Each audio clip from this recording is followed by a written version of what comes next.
I'm going to tell you, you picked a good one here. Yes, I thought so. You picked a really, really good book because this book has everything. I wrote down just some of the highlights here. Okay. We got goblin hunts. We got Jaeger bombs. Yep. We have bad guys who are very Heritage Foundation coded. Yes, spooky. The whole thing's set in a bisexual castle dungeon. Yes. There's a multiple personality Scooby-Doo gang that is running around fighting Gilded Age lesbian ghosts. Yep. And this entire thing is all driven by Reddit anime furries who are all trying to live through COVID. Yeah. Yeah. That's the book, babe. That's the book. Welcome to Too Many Tabs. That's right. We're here. And it's a podcast. We're here. Where are we? We're in the studio. What? I know. Look at us. We have a curtain. I hope you're looking at YouTube because we have a backdrop. Curtain? Look at this curtain. We steamed it. Look at us. And you know what? Usually this is a podcast. For the last 3 years, Yeah. Mrs. P, this has been a podcast where a husband and wife duo sit across from each other at a desk. Yep. But not anymore. Nope. Now We sit next to each other. Next to each other at a table. Uh-huh. And what do we do when we're at this table? Often, one of us will look up interesting information on the internet and share it with the other one. But sometimes, every once in a while, Once a month. Mrs. Pearlmania reads a book, and then she tells me all about that book Ooh, right here. On Mrs. P's Book Club. Mrs. P's Book Club, part of Too Many Tabs. Too many frauds and too many scammers that we wish weren't real. Too many cons and too many spammers, and we're starting to feel like we've got too many tabs open. It's too many tabs. Remember to smile. Your dancing was incredible. I did get nervous you were going to break my book light. I was very sorry. Oh, yeah, your book light's in here. I know.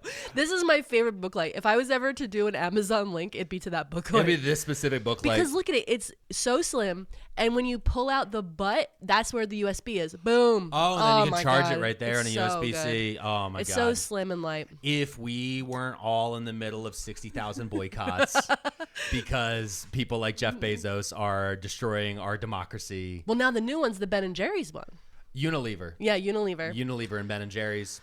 Yep. But whatever. listen, this This podcast- isn't about that. No. This isn't a politics podcast. No, we this don't is- talk about politics here. Now, well, we do. We often do. And we talked about politics on our Patreon exclusive podcast, The Warm Up. Oh my God, it was a great that episode. We just posted. But I just want to start out by just, yes, this is the new studio. You are seeing us on a new camera with new lighting. And we want to thank all of the people who've been members of our Patreon from over the years over at pearlmania500.net. Because you guys have been investing in the show, we've been able to put investment back into the show itself to make a better show. To make better content for you guys. Yeah, exactly. And so much so is that we've now actually been able to hire a producer. That's right, baby. We're not alone in this room anymore. We are not alone in this room anymore. There's another person here. There is monitoring our behavior. And he is staring us down right now. He is staring us down. It's his job to stare us down. It is. I'm paying him to stare at us. Uh-oh. But you know what? You know he is? What? Shadow Daddy rocking the world. No, he is. He's Mr. Pro, our producer. Mr. And Pro. he is. He's helping us a lot. And the big difference for those of you guys who don't know is for the last 3 years. Mm-hmm. This podcast started, as we said on the warm up. It started off with my very old Obama era desktop computer and a plug-in USB snowball mic That we shared. That we one shared. mic. And every couple months, we have bought better mics, a soundboard, a better computer, better lighting, cameras, and we've been upgrading slowly on a bunch of different stuff. But now we're finally got to a point where we could take a very big leap, and we just want to say thank you to everybody who's joined us at pearlmania500.net and supporting us and all those different things. Thank you. Thank you. Thank you. That being said, this is a book club episode, which is always longer, which means there will be no shout outs at the end of this episode. Next week. So if you have already signed up and you're waiting for your shout out, next week's episode will be where you'll hear that. It's going to be a banger. It's going to be a banger? Next week. Yeah. Well, do you know what your topic is next week? No. But that's one thing that's nice, though, is now that you are, that I'm not having to do as much of the off-screen lifting. Yeah. We can start to concentrate more on having fun on screen. Well, we've been having fun. Well, we've been having fun, but there's been a little now bit you just look handsome. That's right. The color of the lights makes you look very handsome. I looked at the old one. I You've looked never very been. sick. Your hair has never been more vibrant. Well, I took a shower. That's right. That's the other thing is I'm like, there's someone coming over. I should take a shower. Yeah, you stink. Yeah. Not So- anymore. Not anymore. Now I'm good. You want to get started? Yeah, with that, we're going to go ahead and get started. Right after we start with this break, we'll come right back. And Mrs. P is going to tell us all about this incredible book, One of Us Knows, a thriller by Alyssa Cole.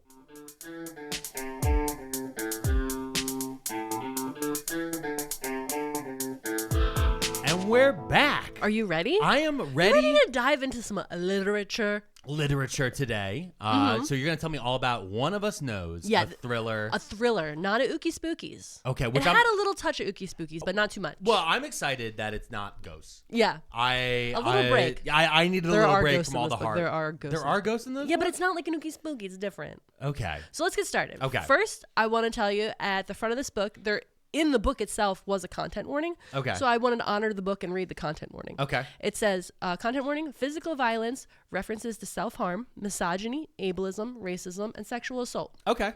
Okay, so that was on the first page.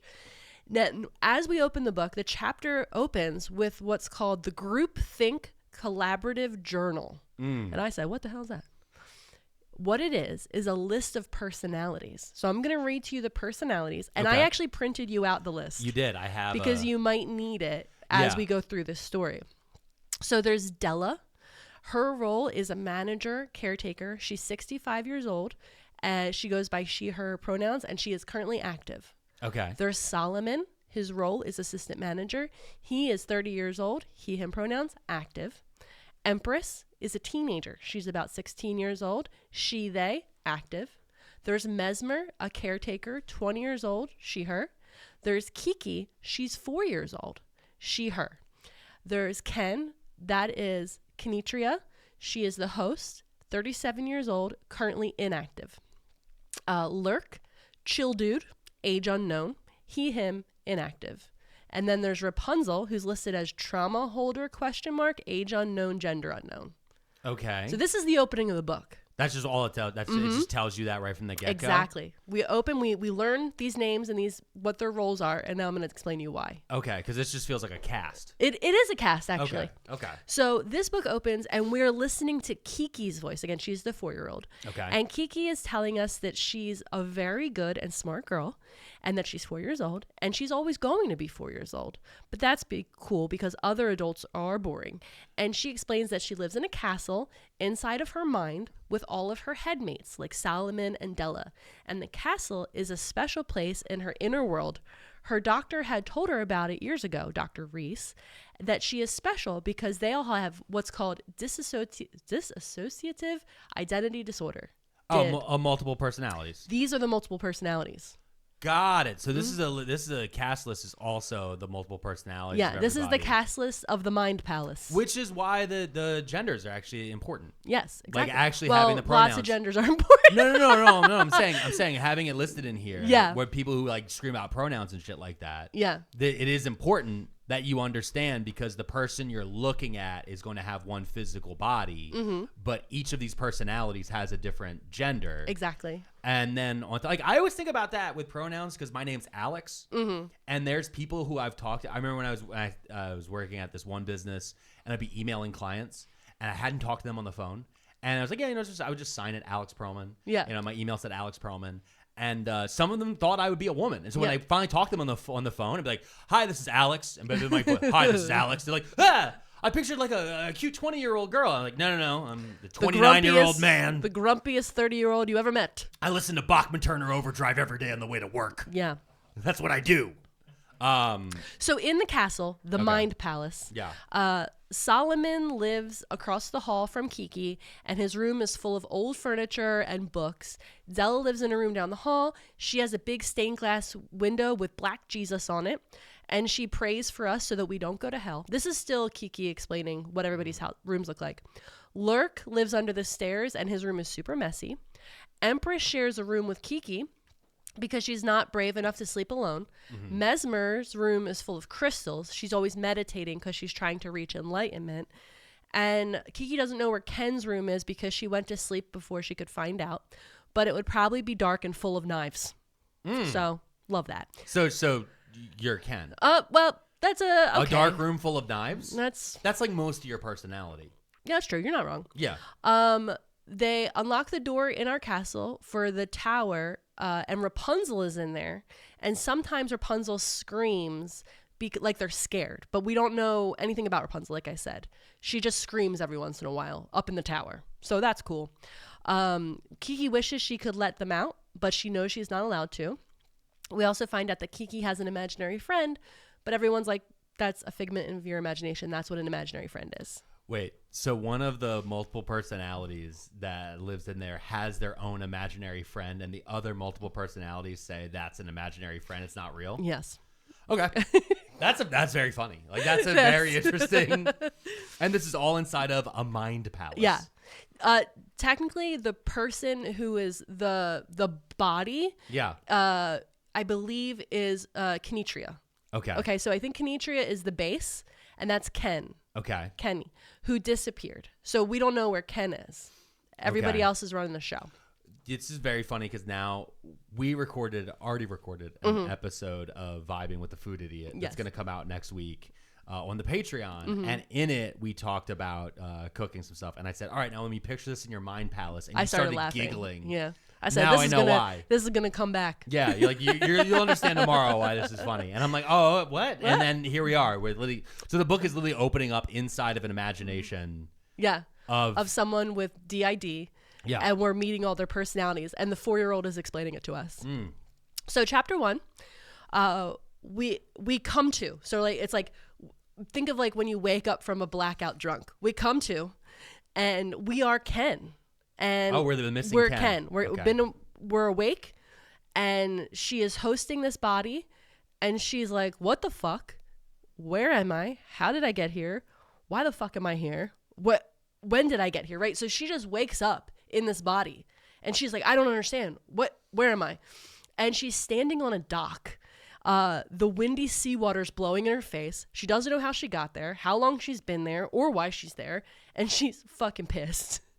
And we learn that she's been running away from her anger for a long time. And she, this is a quote from her, tried to fill the carnivorous void inside of her by shoveling nuggets of dopamine in the form of drinks, drugs, dicks, and dildos. End quote. All right. Incredible. That's before she found out that the void was actually full of a bunch of other people living in a castle in her mind. So she's doing the 4D. The 4D. Yeah, drinks, drugs, dicks and dildos. Yeah. Okay. As one does. Yeah. It's playing 4D chess. Playing 4D chess. I'm gonna castle my king over here. Oh boy. Hey. Other people in the castle either hate Ken or are scared of her. And as she's coming to, she has a flashback to standing above a body covered in blood. And it's her ex-boyfriend Landon's dad. And the smell in her mind is of going to jail and then being put in the psych ward. So it's like she comes to, she's on this dock next to water. She's like, hasn't been in this body for so long. And her immediate flashback is her standing over a bloody body. Now, when you said she's standing on a dock, because the first chapter when we open, they're inside the Mind Palace. Yeah. Is the dock the real world? The dock is the real world. Okay, so she is at the actual real ocean, and now she's having flashbacks of the last time she was actually present in her own body. Exactly. Okay. And she says, this is another direct quote, after she has this flashback of the psych ward and this bloody body, she says, a cig would be nice, a Jaeger bomb nicer. Hey! Yeah. Hey! That's right. So she's looking at her surroundings and trying to figure out where she is, right? And she, I want to hold on. Yeah. I'm still caught. I'm caught on this. I know. I knew you would be. If I had to choose, I'd go cig over Jaeger bomb. You would? If I woke up and didn't know where I've been or how long I've been out, I'd want a cig and a think. Yeah. It's hard to think on a Jaeger bomb. I don't think a Jaeger bomb would help. No, it doesn't help you think. It doesn't help you think. Yeah. I don't think it would give me any clarity. Nope. I don't think it would give me any processing time. I think it would only really give me energy to get to thinking. No, I think it would probably give me the opportunity to black out again. No more blacking out. Yeah. So she's looking at her surroundings and trying to figure out where she is, right? And she looks down, and there's a pretty pink suitcase next to her, and she's wearing pretty matching pink loafers. And she realizes that this means Della was probably the last one fronting, because that's very her style. And Della is the 65-year-old administrator who is a manager caretaker. Who prays for them and has black Jesus stained glass windows in her room. Okay. She also realizes that her body is a lot thinner than the last time that she was a front. And this concerns her because she doesn't know how long she's been away, asleep, not part of it. Like, enough to lose this much body fat is concerning to her because she's much thinner. Yeah. So usually she'd only go about a month or so without taking her turn being a front. So this is concerning, right? So while she's standing there, she thinks that she is at the Hudson River, right? So she's like looking around. She's like, I think that's New York skyline. I think I'm standing at a dock on the Hudson River. And another voice comes from the back of her head, reassuring her that she is correct. This is the Hudson River. And it's Solomon, who apparently she has like a sexy emotional relationship with in her mind. Because again, he's a separate person. And they ended it though because Ken is an asshole. Got it. So there's imagine being such a dick that you can't even you can't even have a relationship with yourself. Yeah. Inside your own head. You're like, I suck. Ah. Yeah. Solomon informs her that she's been dormant for 6 years. Whoa. In the moment she gets, as he says this to her, she gets a notification from a smartwatch that's strapped to her wrist that says, reminder, today, new job, new start on life. And she's like, what the fuck? Okay, I have a question. In this book, does it give us a time frame of like what year it is, or does it just kind of say present day? You'll know immediately. As let me go a little bit further. Okay. So she's wearing a fanny pack, and she starts going through the fanny pack. I need to tell you something. Sometimes when I'm writing these episodes, in order to save time, I use the voice to text feature in the Google Doc. Yeah. And it censors certain words. So like every time I say fuck, it blanks it out. It's just like star signs. Yeah. And for some reason, it starred out fanny pack. It says she's wearing a blank pack, so she starts going through the blank pack. Well, it's because in Britain, he's a fanny. In Britain, a fanny is the good goat. Yeah, so apparently fanny pack. A little bit of muff. She's digging through her fanny pack, and she finds the cell phone, and she finds a pen, a travel notebook, a tactical flashlight, and strange to her, travel-sized bottles of Lysol disinfectant spray, hand sanitizer, and a surgical mask. And she's like, why the fuck do I have a surgical mask? And she finds the phone and swipes it open, and there's a picture as a screensaver, and it's a drawn picture of everyone in the system. It's like almost like a child's drawing, if not a little bit better, that somebody took a picture of, and it's all of the people in the Mind Palace. Okay, it's all the personalities. And so this is going to be a helpful descriptor so you can help picture who they are, right? So there's Ken, and she's wearing a black mesh tank top and jeans and Doc Martens. She's holding Kiki on her hip. Mesmer has short orange curly hair. She's the only white person in the system. And Ken says, quote, though she's a ginger, so maybe that's explains how she got in.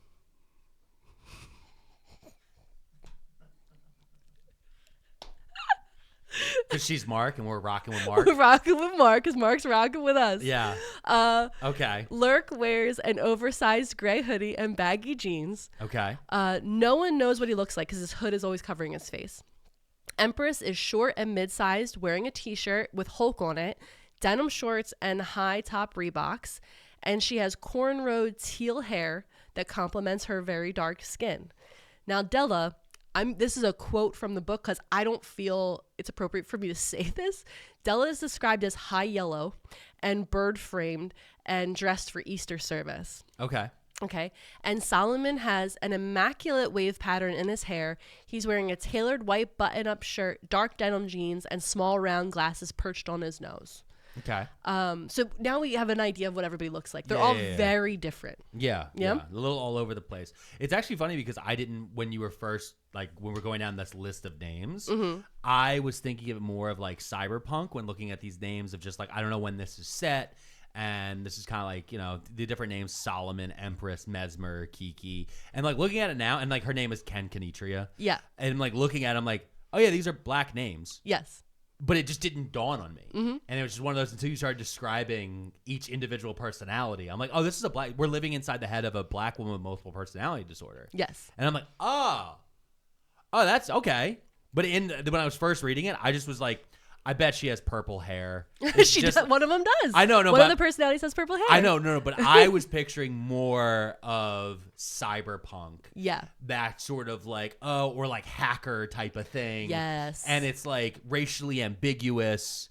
And then you're like, no. There's only one white person in this head, and they're ginger. She only got in because she's ginger. Like, a ginger who loves Jaeger bombs. Got it. You know what? So I've definitely pined for at least 2 of these people before. Yep. Before I met you, I've definitely when I was out and I was going hard, I definitely pined for at least 2 of these personalities. I refuse to tell you which ones. It's Lurk. So there's a boat. Hey. So there's a boat approaching. Lurk is a crazy name. Lurk is a crazy name. Lurk's a crazy he lives under name. the staircase. Yeah, you guys, come on. What do you do? I lurk. I'm lurking. So there's a boat approaching the dock towards Ken. Okay. And she's starting to panic because she's like, the fuck is going on? And she starts kind of like internally screaming into the mind castle to Della, like, you need to come out and handle this. Whatever you've done, you need to come handle this. And so she's screaming internally and for Della, and Della's not answering. And all the other nobody else is answering either. But everybody there starts being like, why isn't Della answering? Okay, that's not a good sign. Yeah. Where's Della? So the next chapter is super short. It's just a pull from the groupthink journal where Solomon is writing today. So the groupthink journal is they kind of are using an app on their phone to journal, and then each other, when they front, they're like, oh, this is what Della said. This was, so it's how they're keeping track. It's the memento tattoos. Exactly, but on their phone. Yeah. So we get to, some of the chapters are just looks into the groupthink journal. Gotcha. That's a cool device. I met a man last year who was schizophrenic, and actually his phone is how when he's having not attacks, but like when he's having his moments. Yeah. His phone is how he knows what's a hallucination and what isn't. Yeah. Because for some reason, when he holds his phone up and he looks at the screen, he'll see like a person in front of him. Yeah. But if he holds up and looks at the screen, they're not in the camera. In the camera. Yeah. And there's something like wiring in there. So there's a lot of weird things with tech like that. Yeah. But then at the same time, I'm like, but the phones are also driving us insane. Yeah, so it's like, I don't know how it was. But the next chapter is super short. It, like I said, Solomon is writing, and he's asking, there's this person named Misty who he's talking about, and he says that Misty is asking about the DID. She found Kiki playing with some vintage Cabbage Patch dolls at a thrift shop, and Solomon had to explain to Misty that they were taken into foster care when they were 3 years old, during one of those Child Protective Services misunderstandings that often befall young Black parents. Our parents, so anyway, Della likes to use this opportunity to be more isolated about what's going on. Wait, I'm very confused. Okay, the way I'm you're sorry. describing this. Okay. So wait. So in the groupthink journal, there is Kiki, the 4-year-old. Okay, so Solomon is writing in the journal. Okay. And he's writing that they're talking to someone named Misty, and I guess the front changed in front of Misty. Okay. And he is trying to explain why suddenly this grown person was behaving like a 4-year-old and sitting on the floor playing with a Cabbage Patch doll. Okay. And so he explains to Misty that when they were younger, they got taken into Child Protective Services and foster care, and that he's trying to explain each person's kind of personality trait. And he's like, don't worry, like, Kiki's a very bubbly and sweet and intelligent toddler. And what happened was that when we did make it back to our parents, we were no longer a sweet, bubbly, intelligent toddler. We were a sullen 5-year-old who preferred daydreams to reality. And the thing is, none of the people in the Mind Palace know what the trauma is. Nobody knows what the trauma is. But Solomon believes that even the baseline of being ripped away from your parents and put in foster care is enough trauma. Like, they don't need any further explanation. Solomon is like, we don't need any explanation. Okay. That's enough. So anyway, I wrote this poorly. You're right.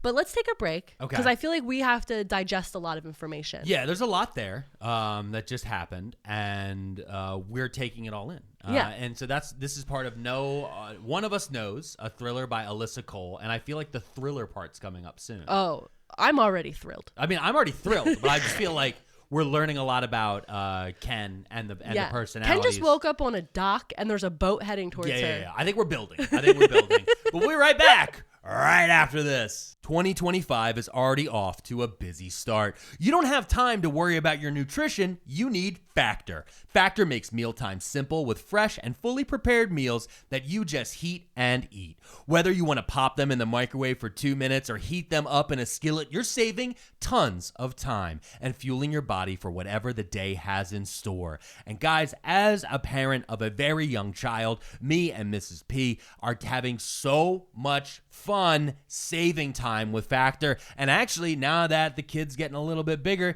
every now and then he's getting a bite here and there. And as you know, we will never shut up about that Gouda chicken. Factor offers 8 dietary preferences, so no matter what your lifestyle looks like, they have something for you. You can even add on items like breakfast, grab-and-go snacks, and smoothie.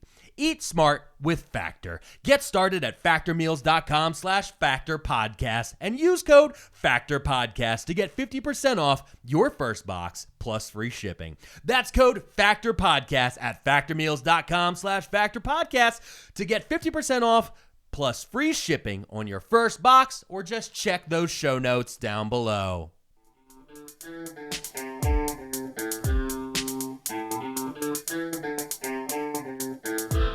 And we're back. Okay, so she's still on this dock looking at the phone. Ken is still on the dock looking at the phone. And the group chat thing that they leave all their notes in, their journal, if you will. And 2 months ago, Empress wrote an entry, and it said, "Someone canceled my subscription to WebMax before I could watch the finale of the show called The Time I Fell Into a Sinkhole and Fell in Love with a Goblin. And I'm pissed because my furry art commissions help keep the lights on around here. So why does Mesmer get to burn money playing some scammer for emotional genotyping, but I can't see if Suta returns to high school in the human realm or chooses to be his goblin wife?" That was Empress? That was Empress. Okay, got it. So Empress is a furry artist who's super into anime? Yeah. All right. Yeah. This book rules? All right. She keeps scrolling through, and she finds out in the journal that they had received an eviction notice, and they had fallen behind on rent. And she is mad because she loved that apartment. And there's a note from Della saying that she was contacted by an organization called the Kavanaugh Island Conservation Trust. They're restoring a historic home on an island in the Hudson River, and looking for a caretaker for the winter, maybe longer if things go well. Apparently one of us in the Mind Palace, Ken Solomon ? Submitted an application a few years back, and they thought they'd check to see if they were still interested. And now there's an opening. It's free room and board plus a monthly stipend and basic health care. Oh. And Della is excited about this opportunity because she likes that she's going to be a little bit more isolated with everything that's going on in the world. There's one big stipulation, is that you have to spend one night on the island before the job becomes official. Apparently it's a tradition. Okay. Dun. All right, so they're hitting her with the Scooby-Doo, you gotta spend a night in the haunted mansion. Exactly. Okay. So we got the Scooby-Doo. Ken is reading this and immediately suspicious. Hold on. I love the fact that you're gonna be this is a solo mystery team. It's one person with the entire Scooby and the gang in her head. Yeah.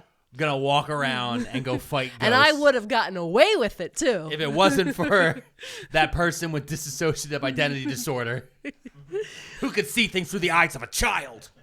So immediately suspicious, and she's like, this is either a scam or we're gonna get our organs stolen. But then Ken remembers that she actually applied to a bunch of caretaker jobs years ago, and likely this job. So she asked Solomon to brief her on what she's missed while she was away. For 6 years. And he says, it's not possible to sum up the last 6 years quickly. And he says, Trump became president. Climate disasters are an everyday occurrence. The global rise of fascism is rocketing like it's 1932. The rights of women, minorities, and queer people are being stripped away. And there's the pandemic that killed millions around the world, and everyone is pretending like it's over. And she's like, Trump, fascism, pandemic. Okay, hold on. I am so blown away because, like, imagine going to sleep in 2015. Mm-hmm. That's basically what happened. And that was 2020. It's probably like late 21. I mean, it feels like maybe early 22. It's like 2021. I think it's right before vaccine. Well, no, he said that everyone's pretending it's over. Oh, yeah, so maybe probably, it's like, post-vaccine. Probably just hit. And people are like, we're not wearing masks anymore. Yeah. So, I mean, maybe we're like March or April 22. Mm-hmm. That's so crazy. Because there's been a lot of people who like joked about that, like people going into a coma and then waking up and then having to have everything Imagine explained. having that explainer. Oh, it was that lady did the TikToks, remember, where she would like look back in time and they're like, what are you talking about, murder hornets? Oh yeah, there was a girl, she was like every 3 months she was being visited by it would show herself for 3 months prior and she'd have to go back. Yeah, it was incredible. Yeah. She really kept TikTok together during the pandemic. Yeah, she was a Canadian comedian actress, but we're at war with them now. We're at war with them? I'm not at war with anyone. We're except for myself. We're at trade war with Canada. I'm not at trade war with them. Trade war with Canada. Oh, okay, shush. So while she's grappling with all this new information and the realization that Della is missing, and apparently now Ken is in charge, the boat that's on its way towards her pulls up, and it says, she's going to the house right now. Oh, it just dawned on me. Yeah. That's why she's at the dock. Yeah, it's her first day of her new job at the new house. Caretaker. Oh my God. Okay. Oh my, imagine. Okay. Imagine you're like, what's going on? Trump is president. 1 million people died. Fascism and rights are gone. I have to go to an island for my new job? That's what's happening. Yeah. And the boat pulls up and it says, Captain John's Island Tours. Okay. So the next chapter this is incredible intro. is a note in the collaborative journal showing that 5 years ago, Ken was dismissed from her Master's of Arts in Historic Preservation program and barred from future enrollment at the college because of an attack she did on her ex-boyfriend's father. So again, she went to school for this. This was her master's program, but she got kicked out because of she went to jail and a psych ward. Yeah. So anyway, she gets on the boat, and the captain of the little boat, his name is John. His vibes are very weird. Very weird. Well, yeah, he's a boat guy in New York. Yeah. I'm just going to throw it out there. Anybody who is boat people north of Philly, I don't trust. I don't trust New England boat people. I don't trust New York boat people. Okay. Once you get up to Canadian boat people, love them. Listen. I'm going to say this, boat people, I'm on your side. No, you're not this guy, John. This guy's John. I don't trust him. He's weird. No, that's fine. But I don't trust boat people. I've been saying this for years. I want to become a lake person. I want to hang out with boat people. And it disgusts me. I me. think liberals need to take over boat culture. Because every time I try to make a boat friend, they're really weird and Trumpy, and they all have Trump flags on their boats. Yeah. I need... It's part of their thing. Liberal boat people. Nobody has a boat that isn't thinking about how they can use their boat to get rid of something. Mainly evidence. People take boats, and they take it out, and then they always know where a slipstream is or something, and they throw a body. I just want a pontoon boat with a sliding board. I don't know why this is so much. That's a different type of boat. That's a different type of boat. That's all I want. But you don't drink.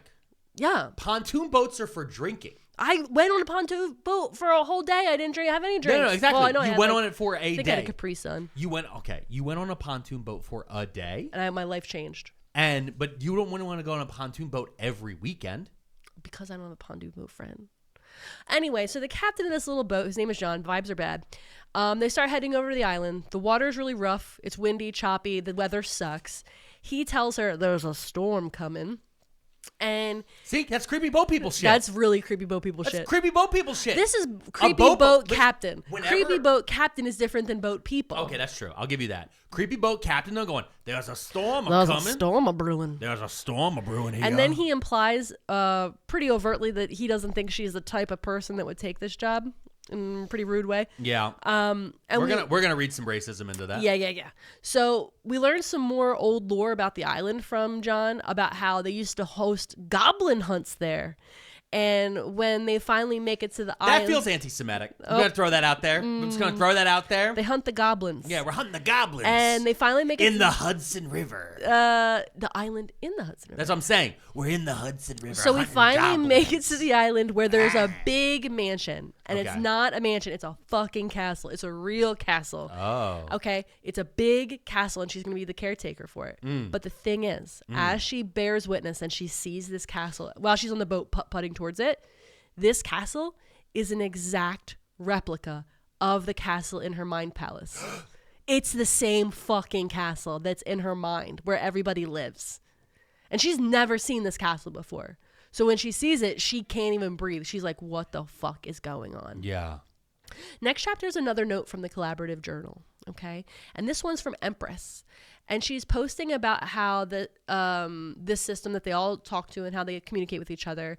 Okay, here's the thing. Empress is posting in the journal about how... Empress is the 16-year-old that's into anime and is a furry artist. Yes. Just want to be clear to everybody. Yeah, to be clear. Empress is posting in the system about how they all communicate and what the castle's like and who lives there and blah, blah. And it turns out she made this public. And then there's an edited note from Solomon being like, did you post this on a public forum without consent? If you're going to do that, you need to change our names and identifying information. And Empress is like, sorry, I didn't think about that because I have so many friends on the subreddit. Pardon me. So the next chapter is another note from the group collaborative journal. Oh, no, I'm sorry. I'm wrong. So we're back on the boat. We're back on the boat with Weird Guy John. And we learn even more lore about the castle. The guy who owned it, Kavanaugh, he built it for his wife, Grace. We find out that Grace may have been a bisexual or lesbian, and her husband did not like that. So he put her on an island. Literally. That's how you listen. The next sentence says, this castle was his way of protecting her from these things and the people she was surrounding herself with. If you have to protect your bisexual wife from kissing ladies, it's not going well. Yeah. Inside their mind, Solomon and Empress and Kiki are still trying to figure out where Della is. Okay, so while she's like talking to John, there's a whole other meeting going on in the castle. Sub B plot. Where's Della? We can't find her. Anybody check all the rooms. So they're pulling up to the island and hitch the boat to the new dock. And Ken is really stressed, right? Like clenched butthole stress. Of course. But she feels a sense of relief when they pull up because she sees another person standing there. Another black woman. Okay. And she immediately like relaxes a bit. She's like, oh, okay. Again, John's vibe's bad. Yeah. On an island. Another black woman. Feeling safer. Yeah. We find out that this is the island supervisor who John had been describing as scary and mean. So this woman's name is Celeste. And Celeste is like, give me your bag. She is not friendly. She's actually pretty rude. She's like, come on, I got to get you to your room. It's going to rain. And so Celeste and John are not nice to each other. They don't have a nice interaction. Celeste seems familiar, and like they just kind of like look at each other and have like this sense of knowing, but it could just be that normal sense of knowing in like a weird situation.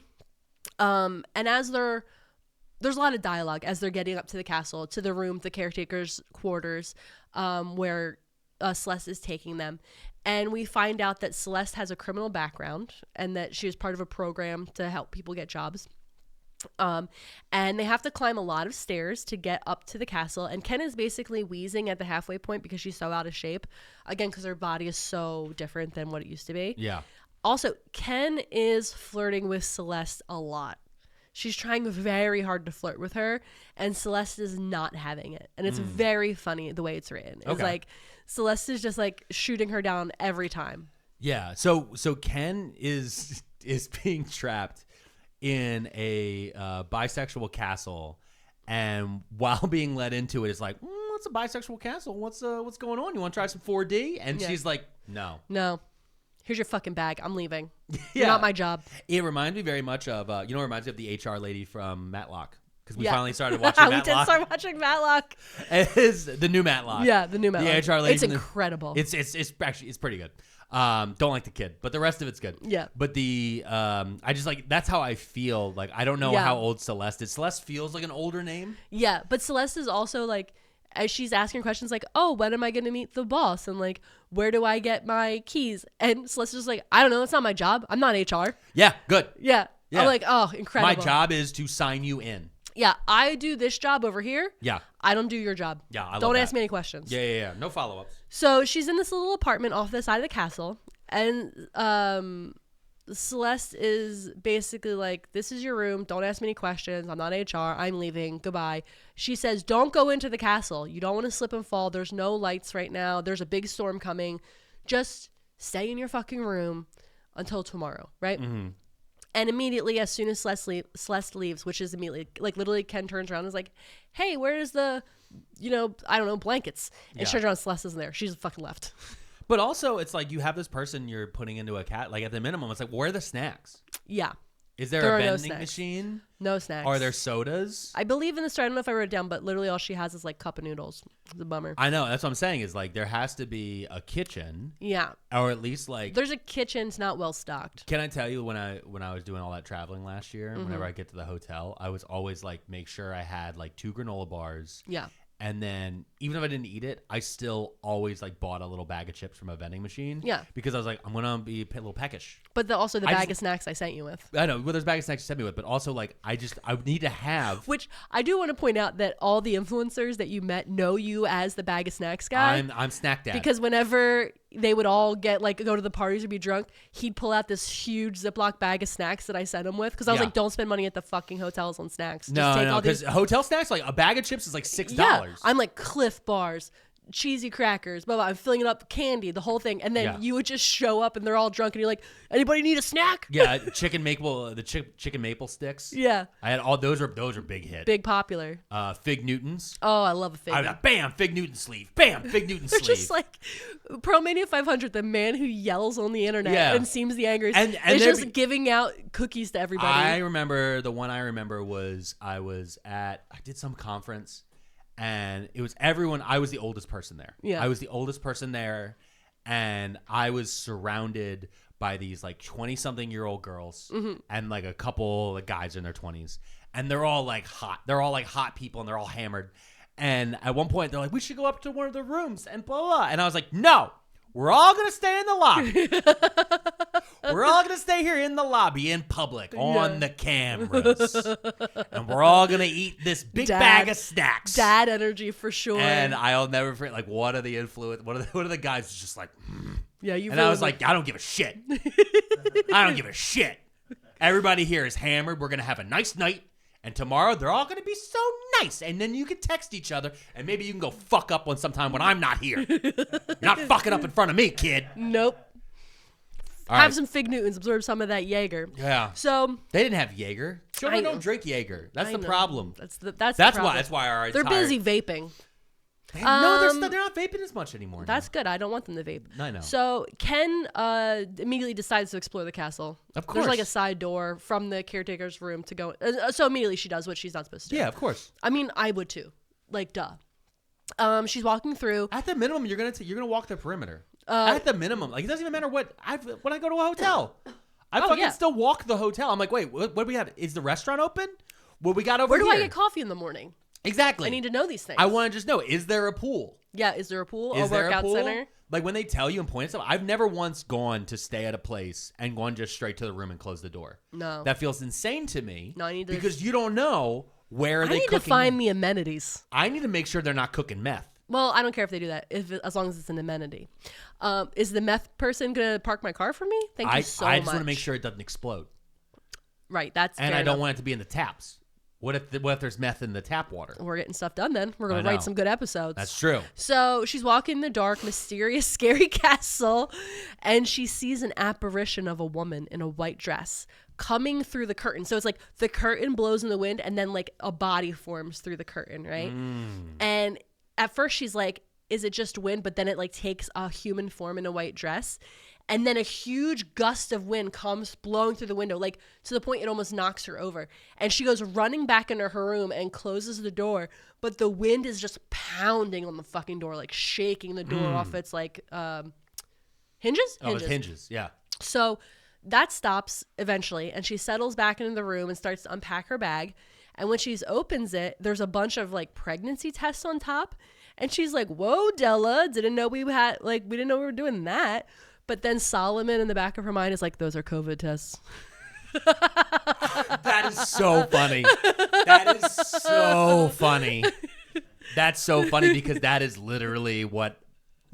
Yeah. Yeah. When you showed me your pregnancy test to let us know the baby was on the way, I actually said, oh, you have COVID? You have COVID? You said, no, you're going to be a dad, you moron. You idiot. Read a book. It was a plus or a minus. Yeah. Plus COVID, minus COVID. Yeah. The next day, Celeste comes to check on Ken, and Ken's flirting with her again. And then Empress fronts and flirts even more. And during this conversation, we find out there's no Wi-Fi on the island at all. If you need to contact somebody, you have to use the CB radio on the second floor in the castle. Oh, I would go insane. Yeah. I would go insane. You're going to put me in a giant haunted castle and I can't even fucking look at TikTok? Nope. You're going to put me in a giant haunted castle? I can't make content about the ghosts. You know how many views you get on ghost content? You seen that Elmo balloon going up and down the stairs? Oh, yeah, where it like walks up? Yeah. Like it's like a possessed. Got a lot of views. It did. Crater fun bopping. I got to tell you, I think it's in reverse. Oh, yeah, I think it's reversed. I think it reversed the video. I think so, too.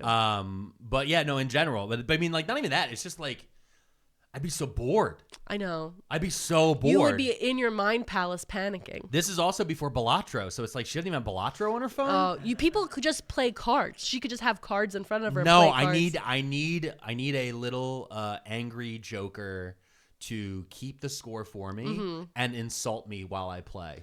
That's me. That's my job. Yeah, I know, but I don't have you. In this case. Oh, yeah. You've gone to an island by yourself. I'm going to an island by myself with my multiple personalities. Yeah. And not a deck of cards in Not sight. a deck of cards in sight. And all I have is a cup of noodles. Yeah. I'm so My mad. wife didn't pack me a snack bag. She doesn't have a wife. I know. It's a bummer. You need a wife for a snack bag. Yeah. Get yourself a snack wife. Snack wife. If you take anything away from this podcast, get yourself a snack wife. You want to take a little break? Yeah, I do because I want a snack. Okay, great. All right. We'll be right back after this.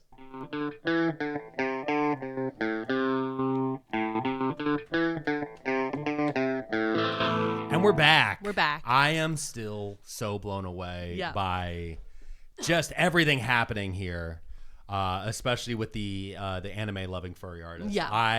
It's already Empress is my favorite character. Understandably so. Yeah. I know her. Yeah. I've met her. Yeah, absolutely. I've been her. I've been her. Yeah, I know. You have a whole t-shirt too. Yeah. So it's the next day, and Ken's in the castle doing walking around now in the daylight, getting a vibe, a layout vibe, right?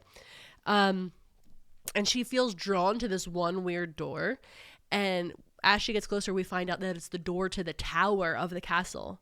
So she starts walking towards it, and during this, she also finds like little booklets of little journals who look very old, and she believes they were written by Grace, the wife, right? So they're like old booklets. And when do we think the castle was built? Like 1910? Is it had like that Gilded Age type of castle? Very Gilded Age. Okay, gotcha. So we're in petticoats and big frocks and stuff. Okay. And she also finds a painting, which she believes to be Grace, but there's someone else kind of drawn on the back of the painting. And she can't stop staring at this person because she looks really familiar, and she's like, who is this person? So she's finding all these little things around the castle, right? And she opens the door to the tower, and she sees a spiral staircase that goes up it, right? And the whole time she's looking around, she's like, this is the exact castle in my mind, like the layout, everything. She's like, this is crazy. And this is Rapunzel's tower. Exactly, that's Rapunzel's tower. Yeah. And that Rapunzel, who we don't know anything about. We just know that she holds the she trauma. just screams once in a while. Yeah. She just opens the window and screams, which honestly, relate. I get. Sometimes you gotta open the window and scream. Yeah. So she goes up and walks the stairs to get up there, and it smells really old and rotted and dusty. You know how those things smell. And there's a bunch of like antique dusty things around, and there's an easel with paint supplies knocked on the floor. Very creepy. It looks like not great things happen here. But then the worst thing is there's a woman standing at the window staring out. Like, so she sees the back of this woman in this long white dress with a big red sash around her hair. And Ken immediately is like, what the fuck am I looking at here? What is this? Where did she come from? And then the woman turns around and her face is actually blotted out with black paint, like almost like negative space. And the paint is moving, right? The paint's moving around. It's vibrating and the paint is dripping down. So it's like this movement on a still body. And it's making noise like, yeah. And the woman starts screaming out of the void. So just like a scream comes out of the void. And she's screaming, you promised. You promised. And Ken starts backing up. And she's like, I don't know what the fuck did I promise? Like, who are you? Like, all very like, I don't know what this. And all of a sudden, snap, she comes to. And she's still at the bottom of the stairs. She had never gone up. Because when you look at the stairs are like fucking broken. She would have had to like really kind of like step to the right, hop a little step to the left because there's holes in the stairs. Yeah. She wouldn't have been able to just walk up like she did. That was all like in her mind. Like that didn't really happen. Okay. Right? But not in her mind palace. Like a hallucination. Yeah.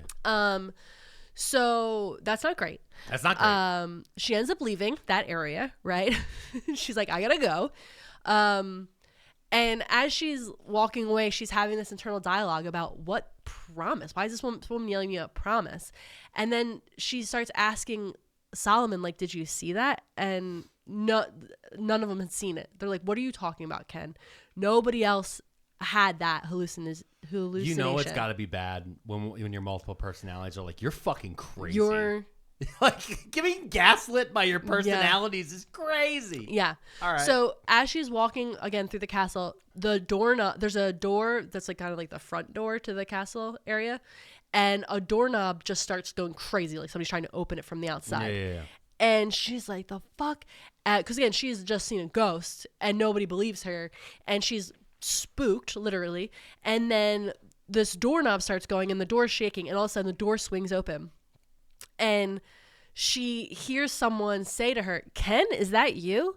And standing there is this man with blonde hair, short cut, and it's Landon, her ex-boyfriend, the second to last person she ever wants to see again.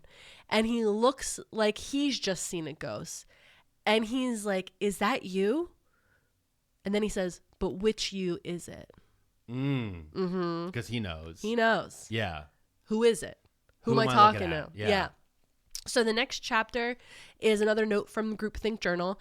And Della, in this journal, writes that she had seen Landon at a restaurant like 2 months ago.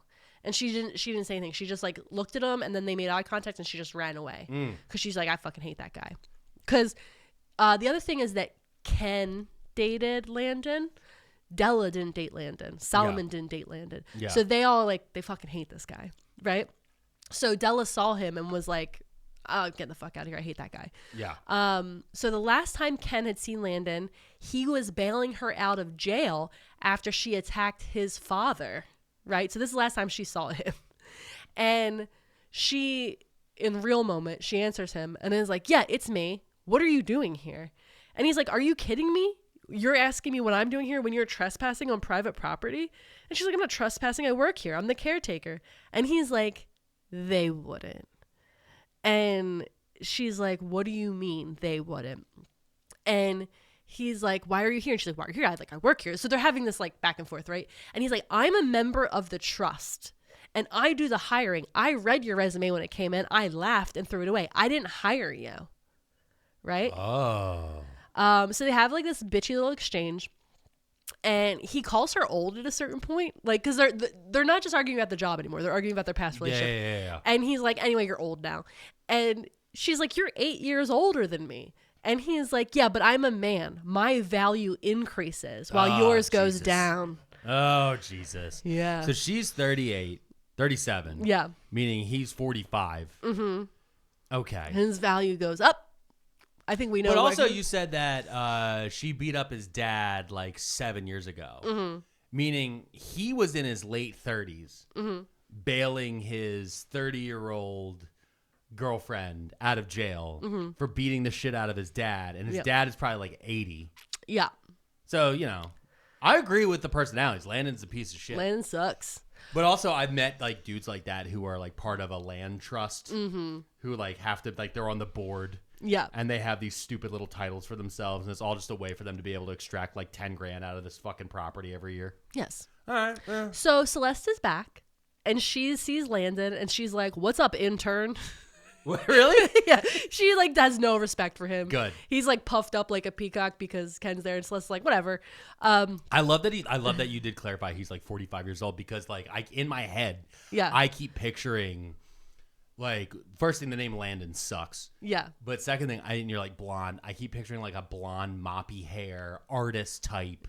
No. Not like this old man. That guy that did that rom-com with the Sweeney girl. Oh, fuck. Sydney Sweeney? Sydney Sweeney. She did that rom-com in Australia. Yeah. Remember that guy? That blonde guy? He kind of looked... I know. It's like him. Okay. That's how I pictured Landon. Gotcha. He's very White Lotus. Yeah, very Schwarzenegger. Yeah, the guy, the shitty guy from White Lotus. Yeah. That guy's young, though. But an older version of that. An older version of him. Got it. They all grow up to be the same person. They do all grow up to be the same person. So... and all of that is a Republican congressman from Nebraska. So he's like, "I'm not an intern. I'm an associate member, soon to be full-fledged member." And he's like, "Who the fuck hired Ken?" And she's like, "I don't know. I'm not HR. It's above my pay grade." And he's like, "Well, I didn't do it because I'm in charge of hiring." And she's like, "Again, I don't care." And he's like, she says, "Somebody probably overruled you because you just fetch coffee as an intern." Anyway, these two fucking hate each other. Yeah, I can tell. Right? Celeste hates everybody, though, so it's fine. Yeah. And I love that for her. Mm-hmm. They're arguing with each other, as you'd expect. And Celeste is like, she doesn't even know about this place. She didn't know anything about it. She didn't even know you owned it or part of it. And he's like, "Now I know you're lying." He's like, "On our third date, we took a tram to Roosevelt Island to see the ruins of a sanatorium there. And I told her all about Kavanaugh Island and the trust and this castle. And we talked about how cool it would be for the person who got to be the caretaker job and how it'd be more fun than going to grad school. And now you're here. Why are you pretending you don't know?" And Ken is like, "I don't remember any of this." And then she asks the internal mind, "Does anybody else remember this?" And they're all like, "No, we don't know. But maybe Della." But Della's not answering, obviously. Yeah. So we're back in the Mind Palace for a minute, right? The Mind Palace is fucking storming, right? Literally, like, the weather has changed because she's so anxious and angry that the sky, though, is like when you see the paintings come to life. Van Gogh, when they show the Van Goghs like come to life. Yeah. That's the sky, like a storm of a Van Gogh painting going. Yeah. That's what it looks like, right? And that's not normal. It doesn't usually look like that. Usually just sunny and bright and happy. Well, as happy as it could be. And Mesmer and Empress and Solomon are all discussing like what the fuck's going on with the sky. Where's Della? So like there's this whole thing happening, like we said, sub B plot. Celeste is actually being nice to Ken at this point. And it's like, "I'll take you to the CB radio and you can call John to get this boat to come get you." Because Ken at this point sees Landon and is like, "I don't know the fuck Della got me into. I'm fucking leaving." Yeah, she's like, "I'm out. I don't want this job. I'll figure out a place to live." Because she's homeless. She doesn't have a place to live. She's like, "I'll figure it out rather than be here with him." Right? So they're going to go find the CB radio and get John to bring the boat back to take her back to off the island. So Landon's like, "If you don't get out of here, I'm going to call the police for like breaking and entering. And with your record, that won't be good." Right? But the thing is they go for the CB radio and it's like she disappears for a minute, but it's actually 3 hours later. So she went missing for 3 hors. She has a 3-hour blackout. She wasn't abducted by aliens. No, I mean, we don't know. That's a whole part of the story we haven't even discovered. Okay. So she's like, "Why is Celeste being nice to me?" Because at this point she's walking along with Celeste and Celeste is saying like, "I don't know if John got the message, but we're going to head out." Okay. So they're heading out to this dock together to go meet John on the boat. And they're walking through the woods. It's like this whole thing. It's like a pretty long explanation of them walking through the woods together. And they see John on the boat at the dock. Mm-hmm. And she's like, "Oh, thank God he got the message."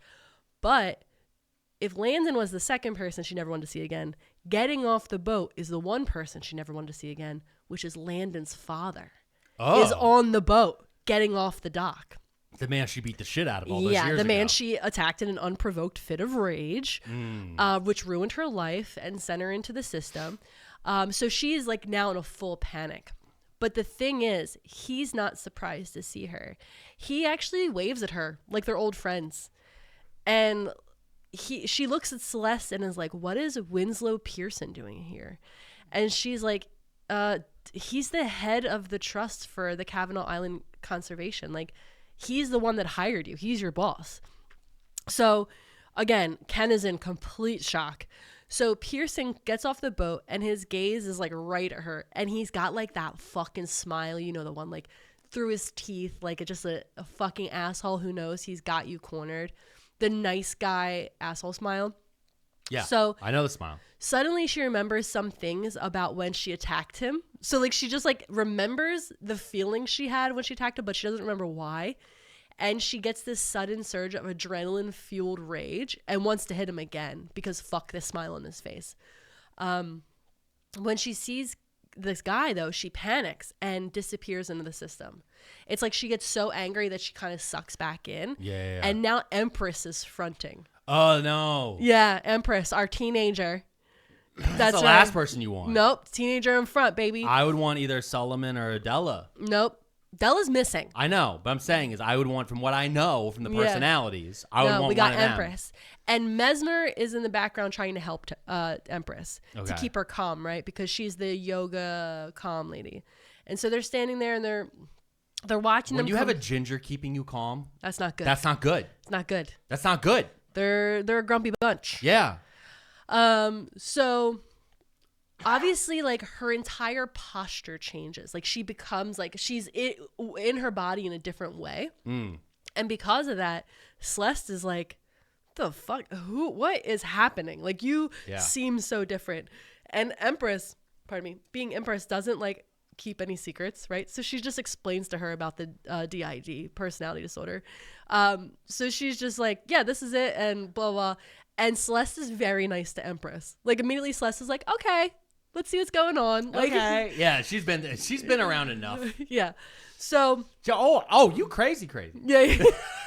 Instantly, there's a difference of there's definitely a difference when you're like, oh, all right, because like sometimes also when you meet somebody at a new job, you are like, oh, they're stuffy, or you start to immediately you get that first impression, and you start to like make up a whole narrative for you in their mind. Yeah. And then when you find out, oh no, this person's actually legit nuts, you're like, oh, hey man, just because you have dissociative personality disorder doesn't mean you're nuts. Yeah. Okay. I know. Well, I mean, it's just like this person's a little different. Yeah. There you go. So, who's on this boat other than this guy? Right. We got Pearson, his very young wife carrying a little dog, a couple of older guys in their 50s, both white, and two women, a blonde one and a brunette one.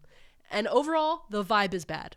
Yeah. The vibe is bad. This feels very Eyes Wide Shut country club. Empress is like, also, I'm leaving. Like, so he walks up and is talking to her and is asking her questions about like, how you were supposed to be here today, not yesterday, blah blah, because like I guess she got the day wrong. But then how did the boat guy know? I don't know. So Empress is like, I'm leaving. Your son Landon said I'm not supposed to be here, and the dad is like, oh, he's right, you're not supposed to be here, you're supposed to arrive today, but it's good you're here, and we all know you have no other option than to be here. And he's like very condescending, and he like again talks through his teeth. And Empress actually had put the mask on, right? She put her little mask on. And during that conversation, because again, when they changed, she put the mask on. And he is like, also, you don't need to wear that mask here. This is a place of freedom. I knew there were going to be Republicans. Yeah. I knew there were going to be MAGA. I knew it. So this is when we find out that Landon's father is really big into cultivating American values on the public stage. And the reason he wanted Ken to be on Kavanaugh Island is to help it live up to its legacy as it was originally planned, to help disenfranchised dregs of society provide some value to the world. And he couldn't think of anyone better than her. This guy is the Heritage Foundation. Mm-hmm. This guy is a Heritage Foundation scumbag. Yeah. I can feel it in my bones. Oh my God. What a great villain. Yeah. So here comes Captain John after he parks the boat. Told you a big storm was coming. And he's like, she's like, hey, did you get my message? I want to leave. I got my bags. Let's hold my bag. And he's like, I'm not going back out in the water. And he's like, what? He's like, there's a big storm coming. I'm staying the night. This guy has one line. Storms are coming. And he's like, I'm not going out. I picture him, by the way, only wearing those like comical boat captain yellow waders, like with the rubber hat and the rubber like the rubber I raincoat. picture him as the old man from Courage the Cowardly Dog. You know what I mean? But I picture him though, like wearing like that, like who's like Gordon's Fisherman? Yeah, like one of those, like again, New England sea captain type of thing. But it's like they've always just gone, perfect storm. Yeah. Perfect storm. And she's like, you just came through the water and it's bad, so let's just go out. And he's like, no, can't do it. Too dangerous. Yeah. I'm staying the night at the castle. Or until the storm passes. I'm going to call a little bullshit. I don't know the Hudson that well. Yeah. But I feel like it's not that far. Yeah. I feel like in your little boat, it's not like you're like going down. Maybe they have to go upriver or downriver a little bit. Listen. But I feel like you just go straight across. I think you might be right. So Mesmer retreats back into the Mind Palace because there's so much screaming happening and she's going to see what's going on. Turns out Rapunzel's at the window just wailing like never before, just screaming her head off. And Mesmer's like, is everybody okay? Is everybody okay in there? And no one's answering. There's no one answering. Nobody. But when she looks out her windowsill, because she walks into her room, there's a person in her windowsill that she doesn't recognize. Uh-oh, Skedio. That's creepy. You want to take a little break? We come back, we'll do the little You gonna leave us on a cliffhanger? Yeah, on a cliffhanger. All right, we'll be right back after this.